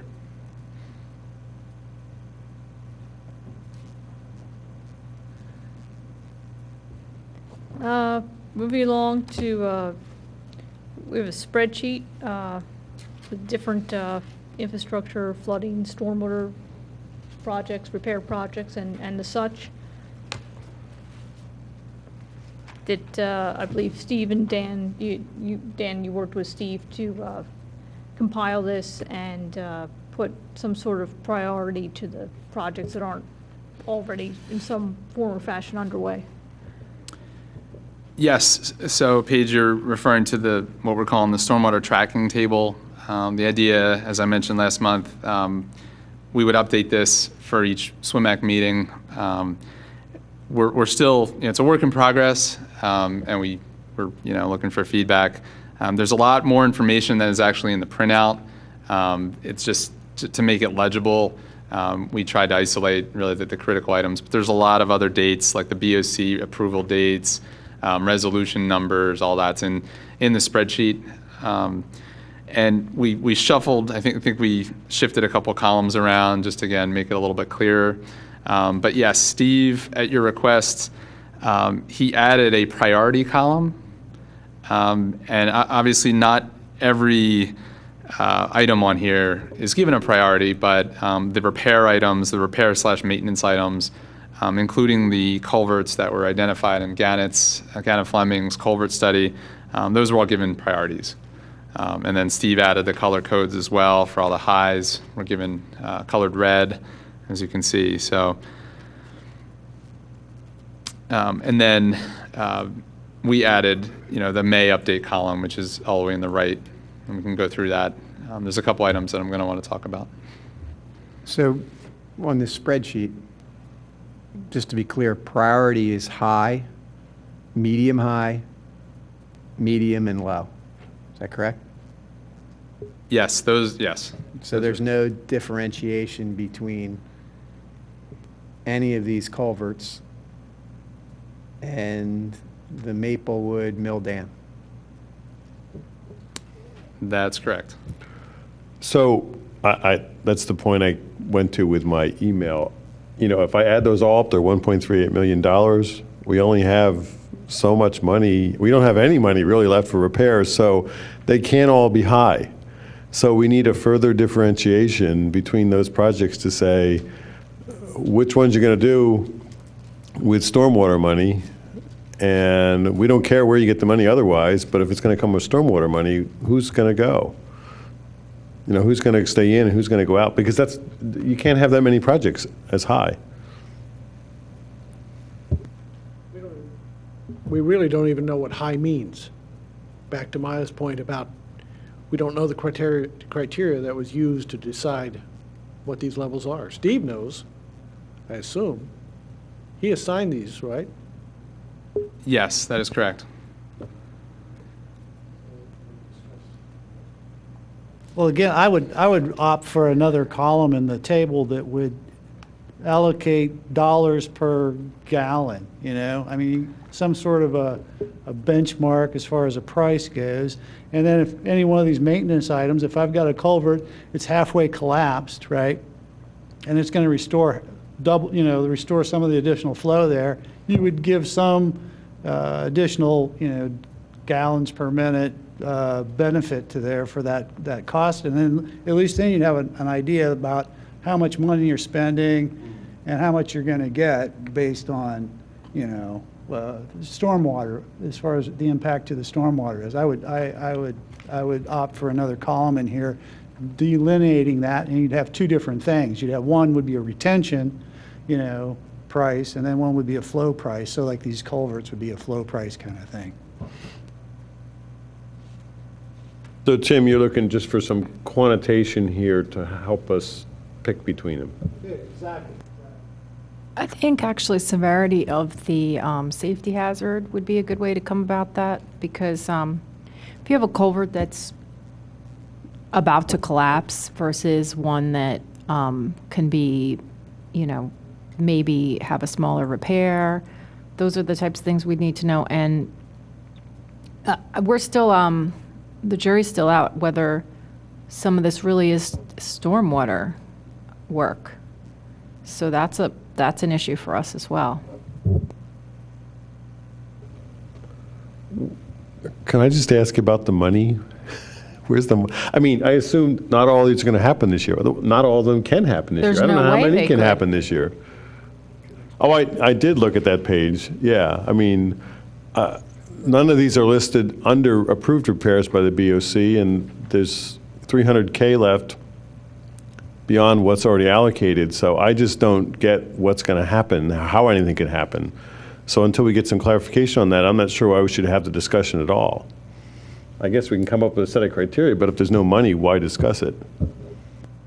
Well, agreed. I guess I would take a slightly different approach in that as I review this, there's 7 projects that have been listed by the township as high. Of those 7, 3 have no information has been provided other than the report that we got a while ago, where we were asking for, and we specifically documented the fact that we wanted further information on their health. Is that something that's going to collapse now? You remember that, right? And I specifically asked in an action that the township identify that so that we understand, is this something that can be fixed in 5 years, 10 years, or it's going to collapse next month? And I think you had some sense to that, to your point, I don't think we found any of these that were in imminent domain, none of these were collapsed. So there's been no loss of flow that I'm aware of in any of these projects. This is my opinion. But on this list, to continue, there are 3 that I think we should discuss. The Highview Road outfall that we talked about last meeting, that is an existing stormwater system that the township says they own and have not properly maintained. That's number 1. Steve has not sought SWIMAC approval for that, but I think it should be discussed. The second one is the Mill Dam, which we've talked about. I think we should talk further about that because I personally would like to understand whether we think that's a stormwater project or not. It certainly seems to me very water-oriented. The rest, I've given this a lot of thought, and I just want you guys to publicly know. I'm going to just, the more I think about it, I just don't feel that the stormwater fund should be used to rebuild bridges. And by definition, culverts, because if a culvert is in bad shape, if it's in really bad shape and it's collapsing, then maybe. But to just continue to replace our infrastructure, then we're never going to do anything that we talked about before. So I would recommend we just talk about this couple and forget the rest until we get more information on why it's so pressing. It needs to be done 5 years from now, let alone 5 days from now.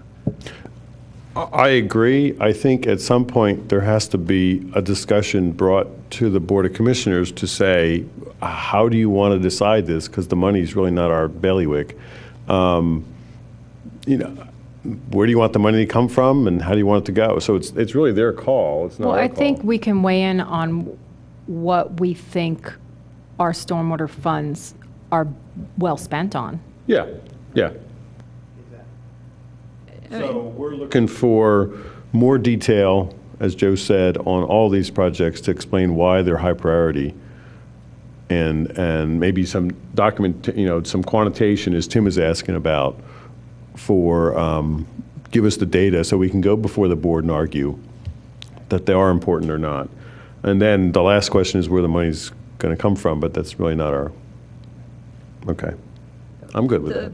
Where the money's coming from, I mean, we've had the discussion before, and there's been some general feeling that 20% is good for repairs of the stormwater fees, but I don't see, unless we ultimately somehow amend the resolution, how we can actually cap it at that. Everyone can nod and say, yeah, it's great, cap it at 20%, but when it comes down to where the fund's coming from, no one wants the funds coming from their Well, I mean, source. in 2016, the repairs are at 55%. They're not even close to 20%. So Right, I but think what- we're way over in 2016. If we want to talk about 2017, then it maybe gets a little better. But right now, I don't see how. I get the sense in talking to when we talk to the board is they want to see capital projects as well. They don't want to see everything consumed in repairs, and so. I guess your question shouldn't be where is the money going to come from? I think we just have to be disciplined in that we only recommend things within our budget. We haven't recommended anything outside of our budget, and we will continue not to recommend things outside our budget. And if things that are on our list are more pressing to the township, they have other sources of funding they can choose to use for those. But if they don't have merit with the goals of this funding, they can't trump things that do. But I think it all goes back to the original resolution that said that this was not only supposed to be for flood control projects, which I think was really the primary thought in most people's minds as to what this committee was supposed to be looking at. It also mentions repairs and maintenance. And the issue is until that's somehow officially capped, I don't see how we can, as an advisory committee, limit that spending. And in particular, if there come up, several culverts in a year where there truly is imminent danger of road collapse, I don't see how we can say, absolutely no, we're not going to repair them, yet, we don't want to put all of our funds. We want to see a different funding source. We have to have some official way of limiting the Yeah. funds. I mean, I think, but I go back to Regina and Joe's point that let's get the documentation for these, however many are there, 1, 2, 6, 7 projects, in terms of give us some further criteria to break these down and make the case that they really are critical, imminent problems, and then we can have that discussion. Yeah, and how do they compare against the already known flood problems that we have and that are documented and experienced by the township? So in the spirit of our last few meetings, I'd like to make a proposal. And that proposal is the following. In the last 3 meetings, just to refresh everyone's memory and those that weren't there was a lot of discussion about the township not properly maintaining stormwater systems that they own, specifically North Wayne. And at last month's meeting, a homeowner came in an impassioned way, described to us a stormwater system that is on their property that the township owns that they're not maintaining. We asked Dan at the last meeting to engage Steve on that, and I want to thank you for doing that, because what it says here is Steve Norsini identified or classified this as high priority. Daniel Weibel visited the site on 4/19, CH2M, currently preparing a proposal to design outfall stabilization and infiltration trench on Highview Drive, proposal to include surveying and geotechnical investigation. So I guess I would like to recommend that we recommend to the Board of Commissioners that this not only be designed, but it be fixed, because it's a stormwater system that we own and we should maintain. And so it's not a culvert, it's a stormwater system, and it's on somebody's private property, but it's something that we put in from what we were told, right? So. Well, and to refresh everyone's memory, this was something that was recommended and approved by the Board of Commissioners already, which didn't actually get implemented due to a lack of backup for the contractor that pulled out. We only had one contractor. They pulled out and the project didn't proceed. So I think this is something that the Board of Commissioners had already given their approval for and would probably want to know the status. So Dan, what is? Because they may feel that it's already been taken care of. And I'm sorry, because the approval was at like a 15K number Right, got instead of bigger. like a lot more. Because it turned out the reason the contractor pulled out is because he would have lost his shirt by doing what he said he could do for 15K, or whatever the number was, right? That was. But do you have a sense, Dan, at this point of an economical solution, construction-wise, for this, like order of magnitude? Well, so let me back up. So we are Not fair without any geotechnical. I in do terms of admit. the cost to do The construction itself, cost. just ballpark. I mean, I think Steve had thrown out that this could be, 6 figures, and I think, that's probably conservative, but I think we're in the 50 to 100,000 easy. What's your time frame for figuring that out? So we have a proposal. We got a survey proposal in. We're waiting on the geotechnical proposal from the same firm. But we're hoping to get that to Steve possibly tomorrow, if not definitely next week. And that will be, so as we noted in the tracking sheet, it's not only the stabilization of the outfall, it's also an infiltration trench. And the geotechnical investigation would be determining the feasibility of that. So that would be on Highview above the site, some kind of a storage/infiltration trench that would reduce the volume of water that's being discharged. So if we can reduce the water, it obviously makes it better before we do anything there. Steve's idea for the outfall was that the pipe should probably be extended, that area backfilled, stabilized, and then at the outfall we would have additional stabilization, probably some kind of a plunge pool, whatever that ends up being. But definitely we would repair the eroded swale. that would be filled in, and we'd have a stabilized outfall. So in other words, we would restore the property owner's property to the way it was before we dump water on it. That's correct. Yeah, and it's a fairly tricky site from an access standpoint. I mean, it's pretty steep slope. There's a lot of trees. Their shed, the owner's shed, is literally right at the end of their driveway. That's probably going to have to be temporarily moved for construction and then replaced. So it's definitely has some challenges to that site. But the idea is that their property would be restored, and we would have a stable outfall, and there would be less water that would be discharged. It's not a huge area. It's large enough. It's not a huge area. It's all residential. So yeah, we're hoping to do what we can with the infiltration trench. I don't want to stir the pot too much, but the North Wayne Basin is a repair, and it's comparable to this in a way that it's not being maintained. And I think it ought to be in this list. I don't see why exactly it isn't there. I mean, we list it as capital there, but it says repair clearly on the thing, so could it be added to the list? The North Wayne Basin, can it be added? Well, so the repair, if it's now a repair, can it be added to this list because it is a repair project? The prioritized part of the list? Is that what you're asking? Well, that's what I'm asking. Yeah. I guess I'm asking. I think we where's would the all pro- prefer it at the top. Well, I'm fine with that. I'm just saying that it ought to be on this list so that we get to put it in with other things that are being repaired. I think it should be, I agree with you. So it's on the list. It's on actually the back side of the page. I apologize that this printed out on two sides.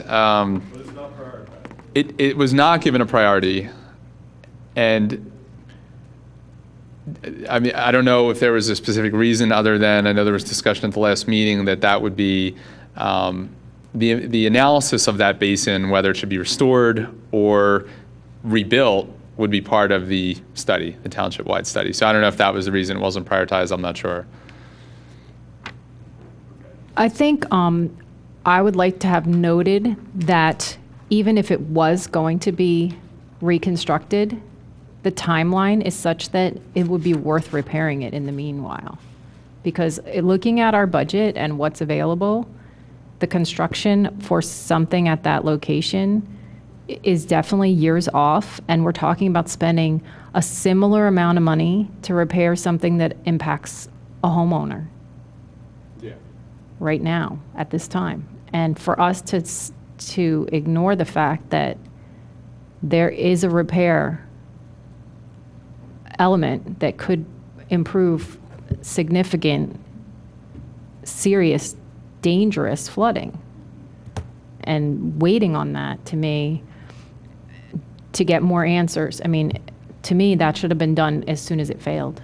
The only complication to that is the board has already ruled on how they would divvy, that they're going to do the assessment. Depending on the assessment, they're going to decide whether or not they do the repair or the project. That was their decision, I believe. That's what Nagel said at the last meeting.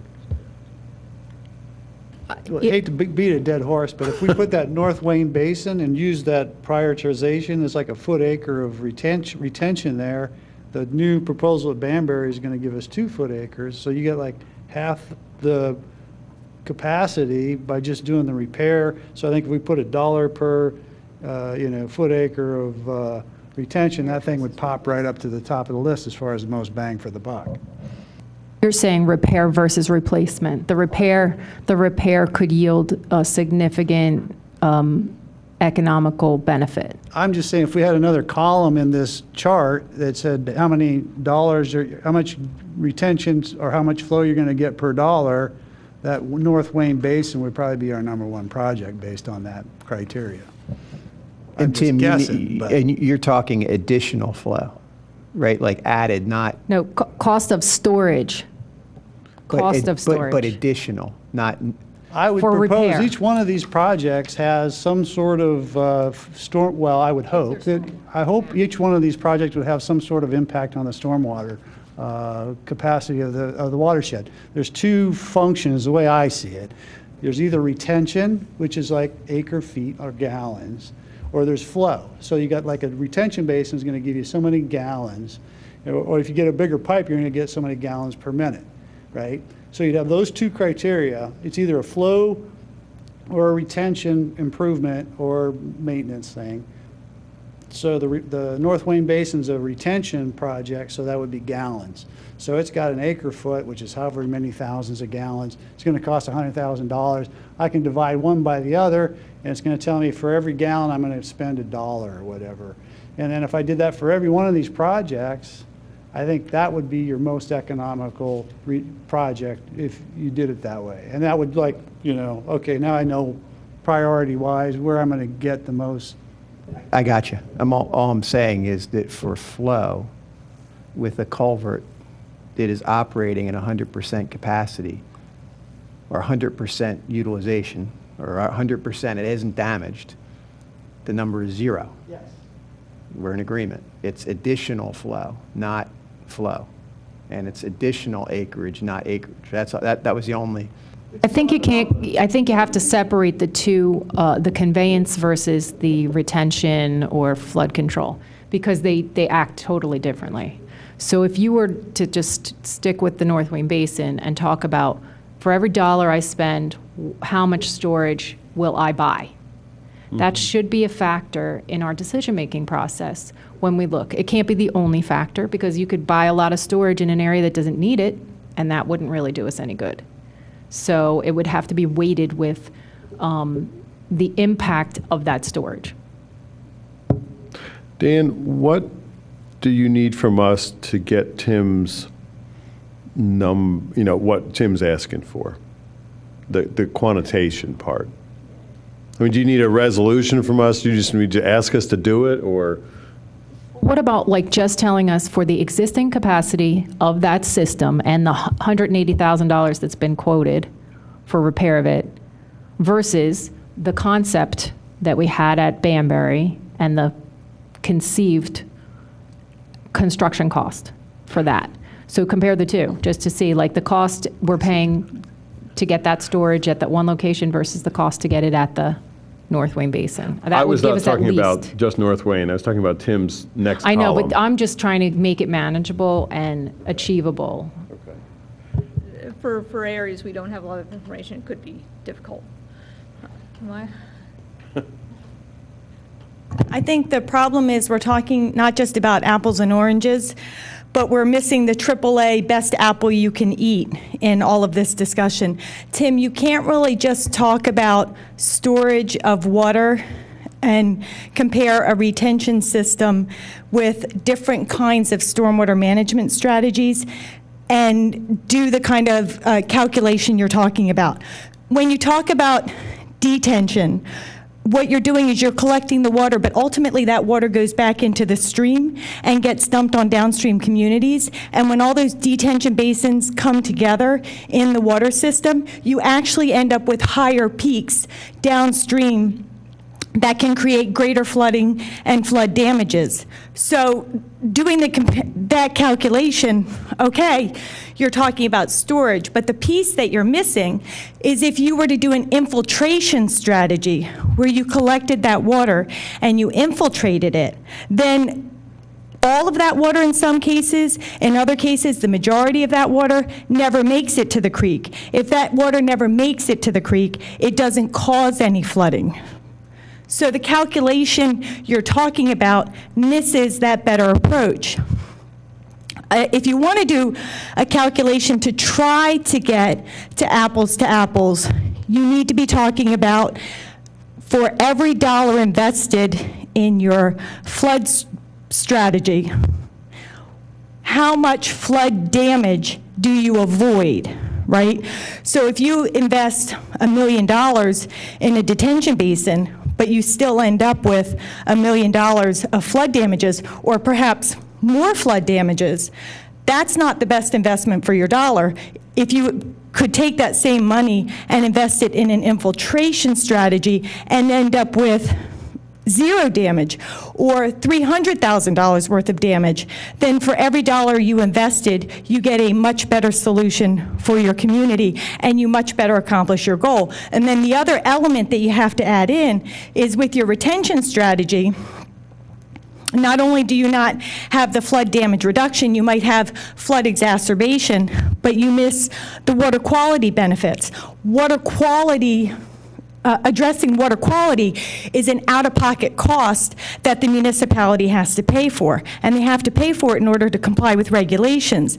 So if you could be investing your $1 million in a way that reduces your flood damages and saves the township $250,000 in having to address water quality problems, some of which are caused by your detention basin, in order to meet a regulatory requirement, well, now your stormwater management strategy detention basin either didn't save you that money or may have actually cost you that money, whereas your infiltration strategy would improve water quality and maybe negate the investment that you would have to make to meet your MS4 permit requirement. There are also other benefits. If you do detention basins, you can have adverse impacts on property values. If you do infiltration strategies with vegetation, you can actually improve the market value of nearby properties. You have aesthetic qualities that come to a community from doing the better approach, one approach versus the other. Aesthetics is important in Radnor Township. So I appreciate the idea of wanting to come up with a dollar-to-dollar comparison, but what you're talking about doing misses the whole biggest and best part of the picture. No, and that's exactly right, and that's the problem, Tim, and that's the problem. I propose to include that in the whole discussion of the creation of the criteria. Look, this is a limited pot of money. We've got to invest it to the best advantage, and I understand that you're trying to learn about stormwater, but these are critically important elements, and communities that invest in these better strategies get better protection all the way around for the residents. So,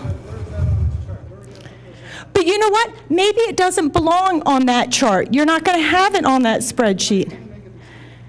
If you try to make the decision the way you're talking about making the decision, you're making bad decisions.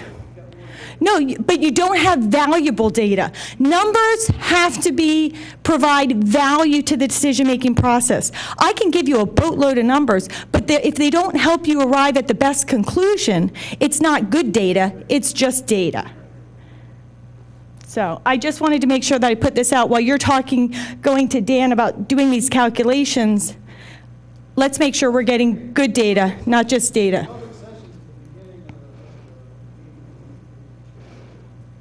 I do, and I also appreciate that at these Stormwater Advisory Committee meetings, even the last meeting that you were at, for example, there was a great body of dialogue that happened throughout the meeting, and in fact was offered without recognition. I have always been very careful to remain in my seat, to await during a discussion, and to await recognition from the chair before I came up to offer input. And you know what? You should want to have this information, because this information results in good decisions, not bad decisions. And so why it would trouble you is disturbing to me. And I saw you sitting there and not being interested in anything I had to say, and that's fine. But everybody else gets value out of this.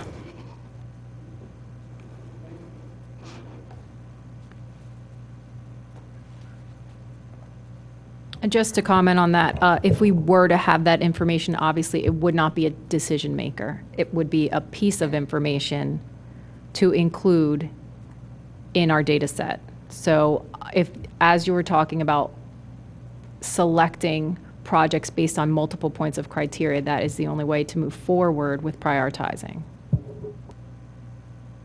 And I'll just reiterate that our assessment does include prioritization. So once we do develop and identify all these potential flood mitigation projects, whether they're green infrastructure or enhanced conveyance projects, we will certainly put it in a process like that. I mean, we will have that workshop where we will develop the criteria, and then we will put all these different potential projects in that matrix. water quality, flood reduction, cost benefit, all of those things will be part of that analysis. I think what we're struggling with is this list is kind of like all the different items, repairs, capital projects, and I think the prioritizing of the repairs is, as we're finding out, a much different animal. And I agree with what Joe said. I mean, it's these costs are replacement in kind. They're not really adding detention or infiltration or doing anything other than really just repairing a failing culvert. None of these have failed to date, but they will likely fail, and the big question is when. Gannett Fleming, as I was told, it was not in their scope to provide that kind of an assessment or an estimate of this is the time to failure. If that's something that should be done, I mean, maybe there's a recommendation to ask Gannett for such an additional study. I don't know, but what we're seeing here is what Steve had prioritized. We have no idea, and we have no idea what criteria he used, and that we're really struggling with that. He should know this better than any one of us. He's responsible for this, so this prioritization should be accurate, but we don't understand what it is. And they want to use stormwater money, and that is supposedly to improve the status of stormwater issues in the township, not to repair, as we've talked about. And you accurately, recounted what was said in December, but what was also said in December is that we asked you, because I don't think Steve was at that meeting, to relay to Steve that without information on life expectancy, we weren't able to make a decision. And so if he didn't put that in the scope to his engineer, then it would be incumbent upon him to make that recommendation to us, or at least that identification to us. So, I guess back to you to tell him, or to relay to him that would be what we would need, right? Because a couple of these aren't even, they're pedestrian bridges, right? So it's like, repairing a pedestrian bridge over water. Well, it goes back to the criteria he's using. Exactly. And his estimate, we'd take his estimate as long as we had an estimate as to what the remaining life is. Yep. So can we make that an action item for next time? Can I get Steve here? Yeah, well, however, we just need that criteria. Or we can't, Yeah, we can't, we just keep putting it off because we're Which not is getting the fine. information. but that's Well, not I don't awful. feel that they're pressing enough that they should trump some of the things that are pressing. I Yeah, but haven't we don't seen know evidence that. there's. All we have is this red thing that But says high. what I'm saying is, I don't have any evidence to think otherwise. Right, Until it's right. produced. Right, right. I'll continue to I believe feel that. bad that we're delaying, but we're delaying because we don't have the information, so it's going to continue to delay. It's a shame. Well, Be repaired, then let's figure out that they really do need to be repaired. and there's a couple items on here that we had noted, approval requested. I think we should definitely talk about those. And there's actually probably a third one that we should have called that. We should have labeled it as approval requested. But the first one is Mill Dam.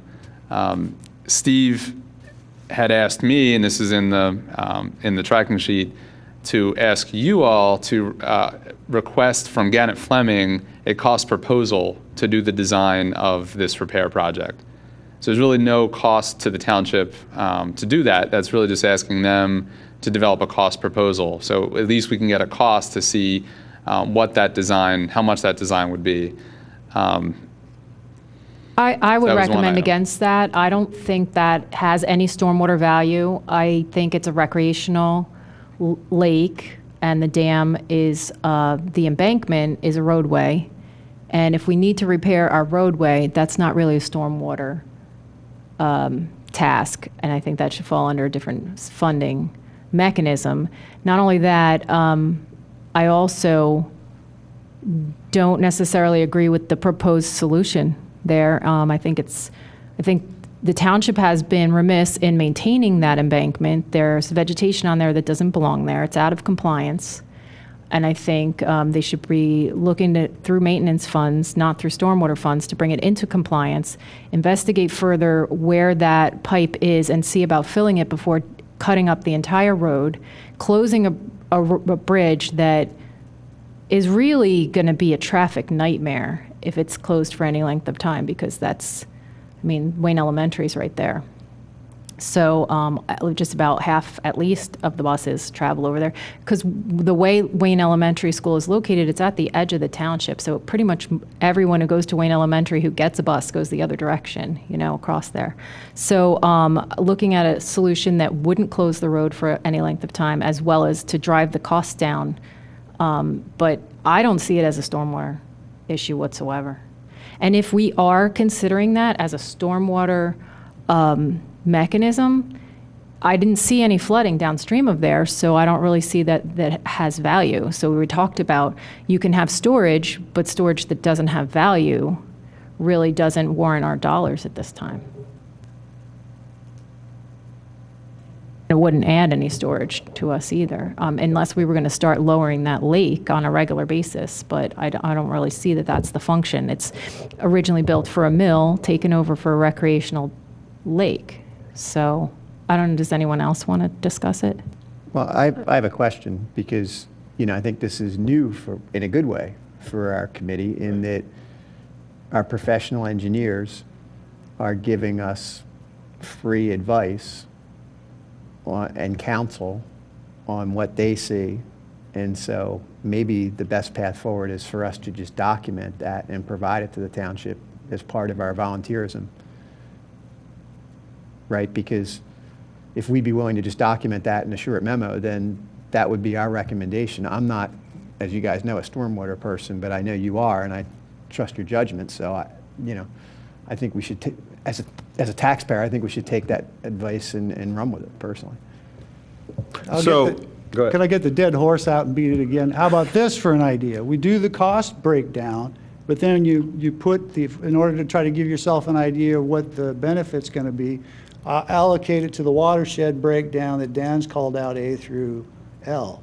So like that North Wayne retention basin would be in an I location of the watershed versus that Mill Creek Dam. It's not even in on one of the things that we've got. You know what I'm saying? And then maybe that would give you the ability to give you the two pieces of the puzzle that Regina was worried Tim, about. the concern here is an abandoned pipe and piping of water along that pipe, essentially water leaking out along that pipe. Is that correct, Regina? Yeah, so they do have some seepage issues, and they've spent some money to repair it in the past, which hasn't corrected the situation.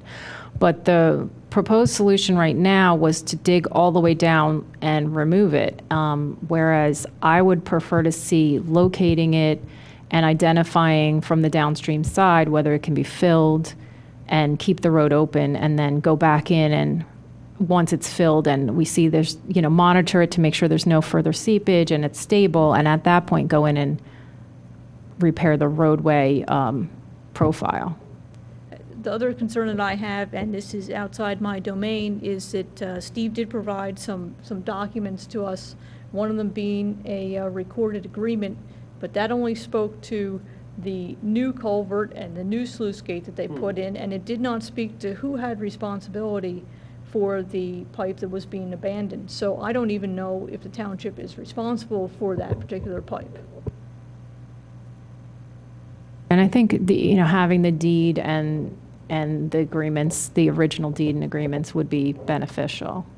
But in any event, it's a township issue because that roadway is critical to our, transportation. So I'm not recommending that it be ignored, but I don't necessarily agree that the cost effectiveness or the just feasibility of that solution is the best. So going forward, specifically, what do we want to do to get this moving in one way or another? So either moving to say that it's not stormwater, or moving in to say that something gets repaired at a lower cost or at a higher cost? It's a good question. I don't really know what the process would be. I definitely don't think it's to recommend Gannett Fleming prepare a proposal for that particular solution, because I think that's going to be problematic. So there is a question about the deed part of it? Right, the agreement that we have is from the mid-'70s, when they put in a new sluice gate and a new Right. culvert.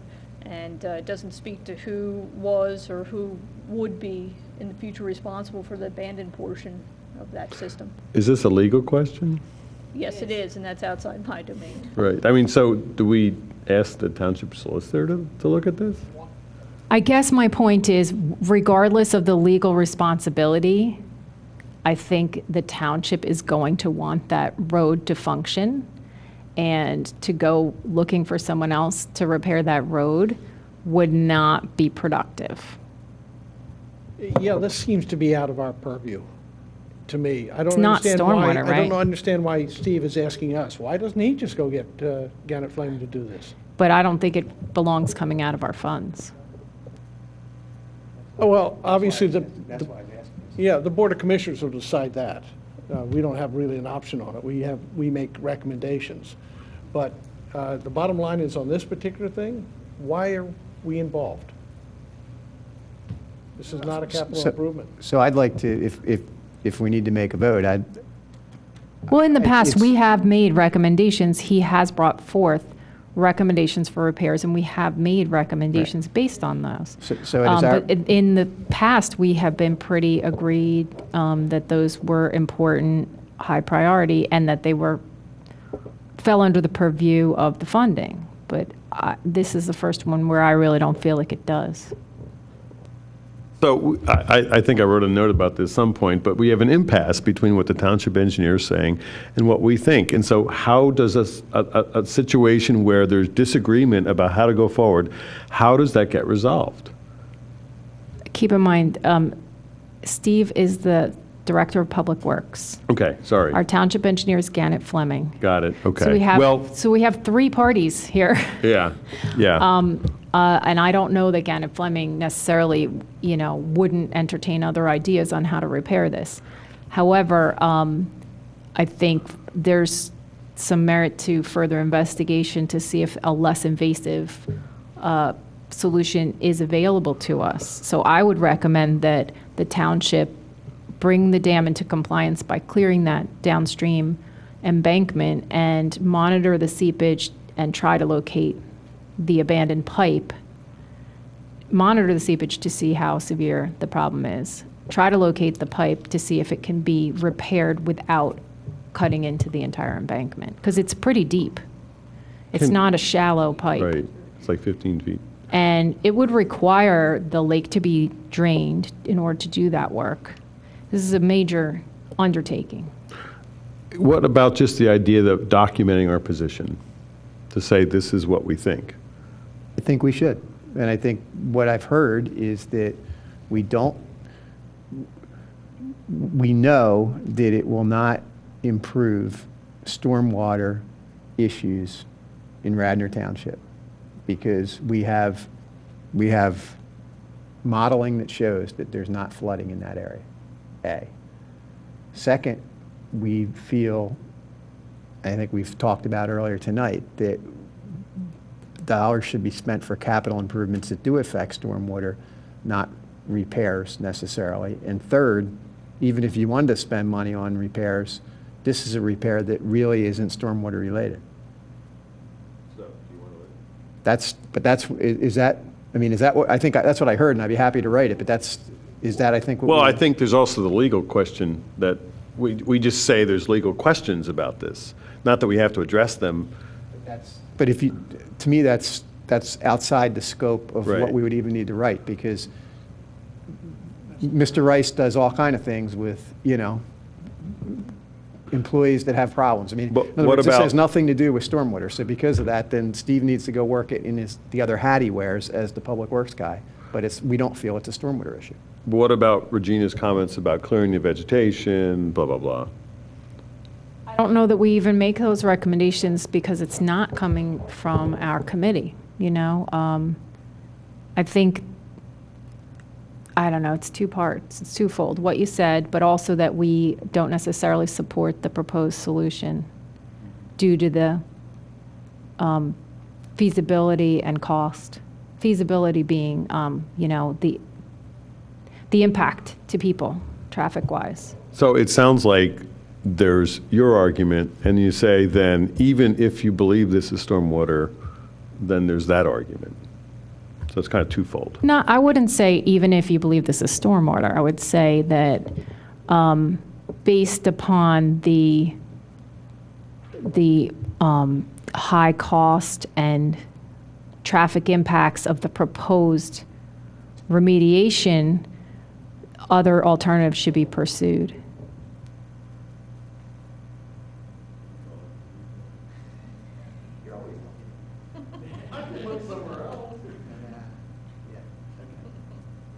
Yes. So like the fourth point would be that, you know, look for a cheaper, more feasible solution before you dive into that proposal for the proposed work. So can we vote on those 4 points, and then I'll draft something up, and we can, you know, I'm not going to be able to do that right this second, but I mean, we can, but if we could vote on those, I can start the vote or end the vote or whatever. but Does I anyone have any question on it or comment?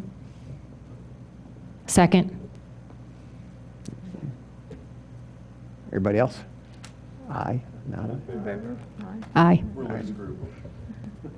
It's unanimous. So 6-0. Okay, so I'll write something up and forward it around to you guys, and we'll copy Steve and Dan, and we'll go forward from there. And that goes where? To Steve and Dan? I think it just goes, I don't think that goes to the Board of Commissioners because it's no, right? So No, this- we're not asking the Board of Commissioners to act on it, but that brings up a good point, and I hate to, you know, drag things on, but communication needs some tweaking, and I think having either a representative from our committee or a representative from the Board of Commissioners provide a short report following each of our meetings to the Board of Commissioners so that they know what our business is. And just the information that we just discussed is valuable information to them. They don't need to act on it, but it's something they should be briefed on.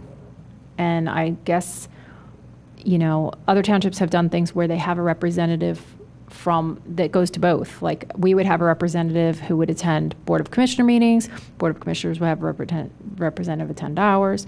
Our meetings are televised, which is helpful, so it may not require necessarily attendance, but maybe just us giving a briefing every time, and it may be Dan that puts together a summary of the issues, or maybe one of us, and then, you know, it wouldn't be the entire minutes of the meeting. It would be something, whatever we felt was important to bring to the board's attention. So I'd like to see us, you know, bring back some ideas next time and come together on a conclusion on that.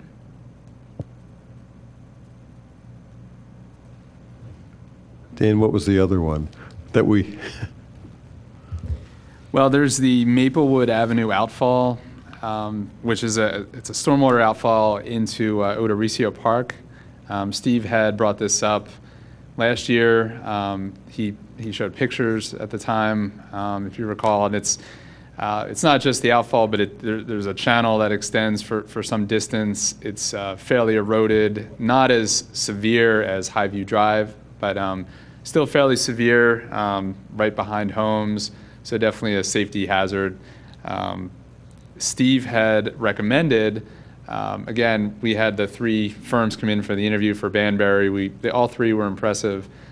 He recommended for this particular project, it might be something that is suited for Meliora to look at, potentially develop a concept and/or a design proposal. So that was Steve's recommendation to you all, was to consider asking Meliora to develop a cost proposal for that project. Is this new information? Because I asked Steve, I saw Odoricio in the newspaper, and I asked, and there was something about stormwater. I said, is there any need for us to be involved with this? And he said, no. And so is there something new about this? There's nothing new that I'm aware of.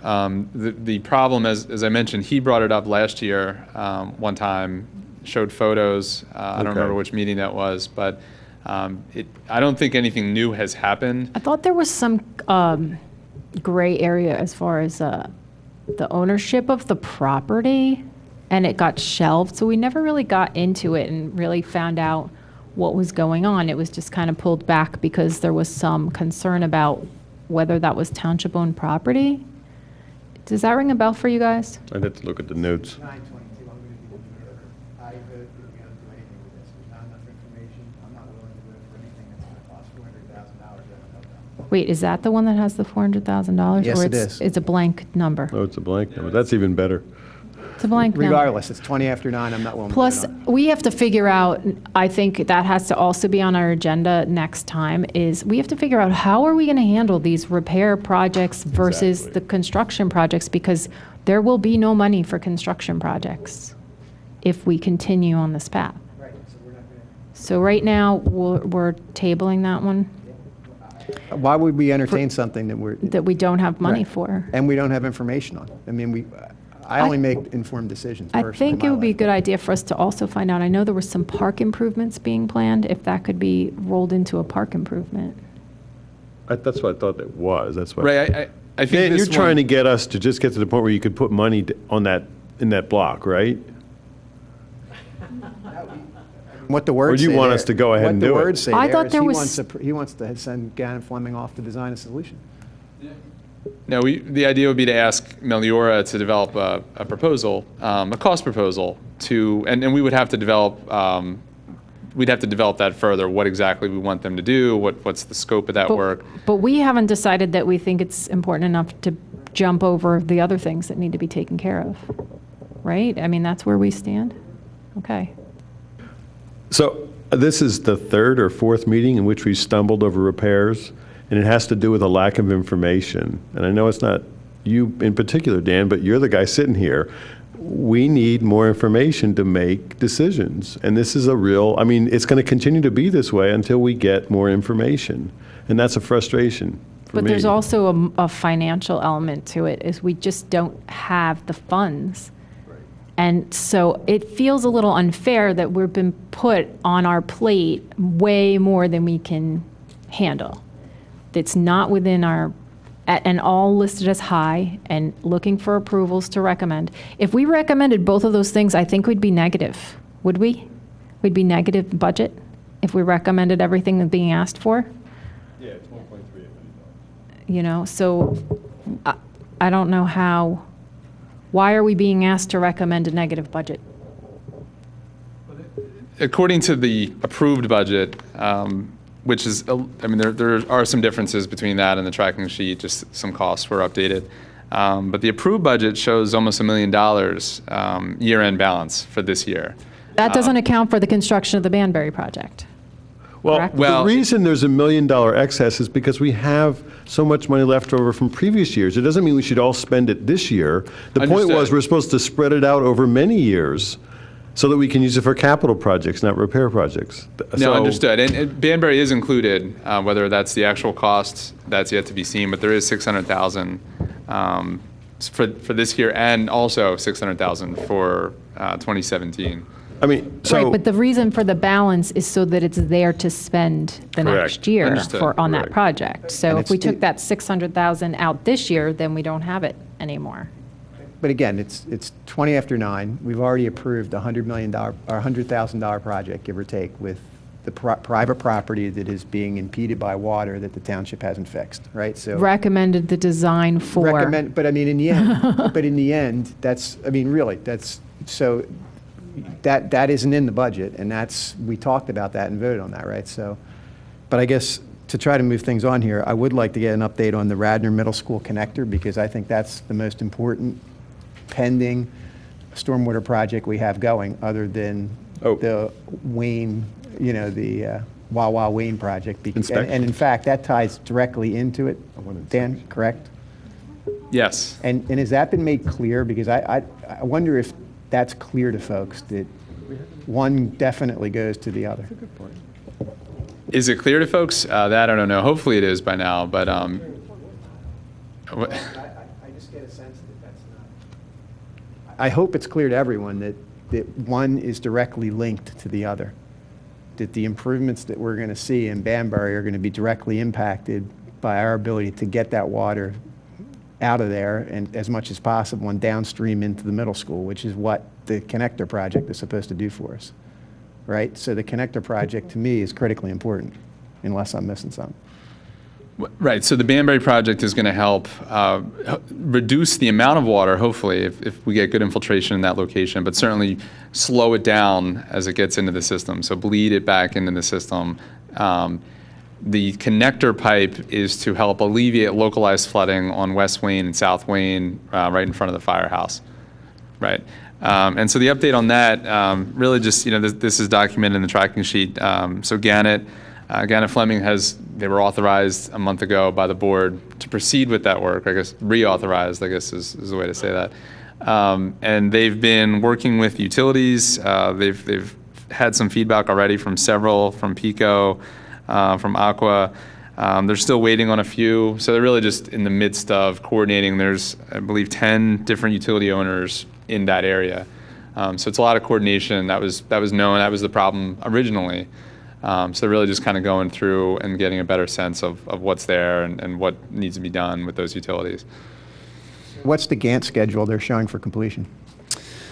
They had, I believe it was 60 days, if I'm correct, from the authorization. So I think it's been about a month. So I would expect this time next month for the next meeting, we should have this wrapped up, I believe.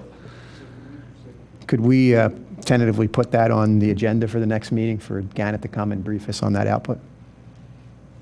I would assume that Steve's planning I would be that. fine if they communicated through Dan as well.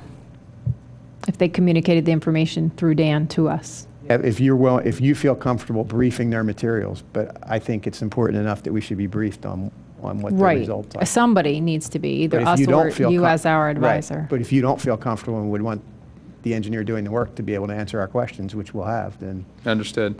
I was even wondering if it made sense to have them here for Mill Dam, but that's a whole different thing. Well, I guess it also depends on what their findings are, if they're very straightforward versus very complicated, right? So maybe you want to play that by ear.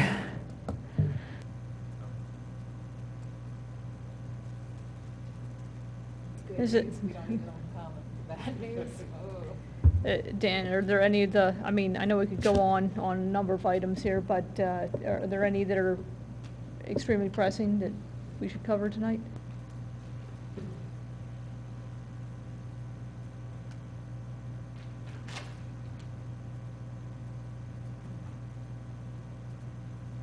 No, I think we covered them all. Okay, so- The Mill Road culvert, that design, that's also Gannett Fleming. They're basically done with that. Again, as noted in here, Steve had reviewed the plans. I think there was like a minor conflict with a water line that was being worked out, but otherwise the Mill Road culvert is pretty near completion in terms of the design of that. is he still shooting for a summer construction, do you know? As far as I know, yes. Could you ask that he give us an update at the next meeting, because that is my area, and we've talked previously, I think I even presented something to the board at one point on that road being closed affects like 7 elementary schools within a half-mile radius of that location. So it should be done in the summer.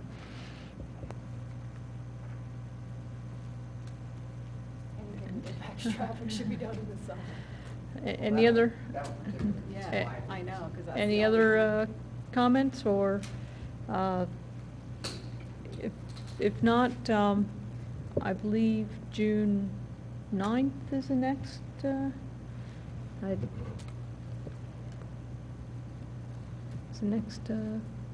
You guys will be halfway through your reign already. is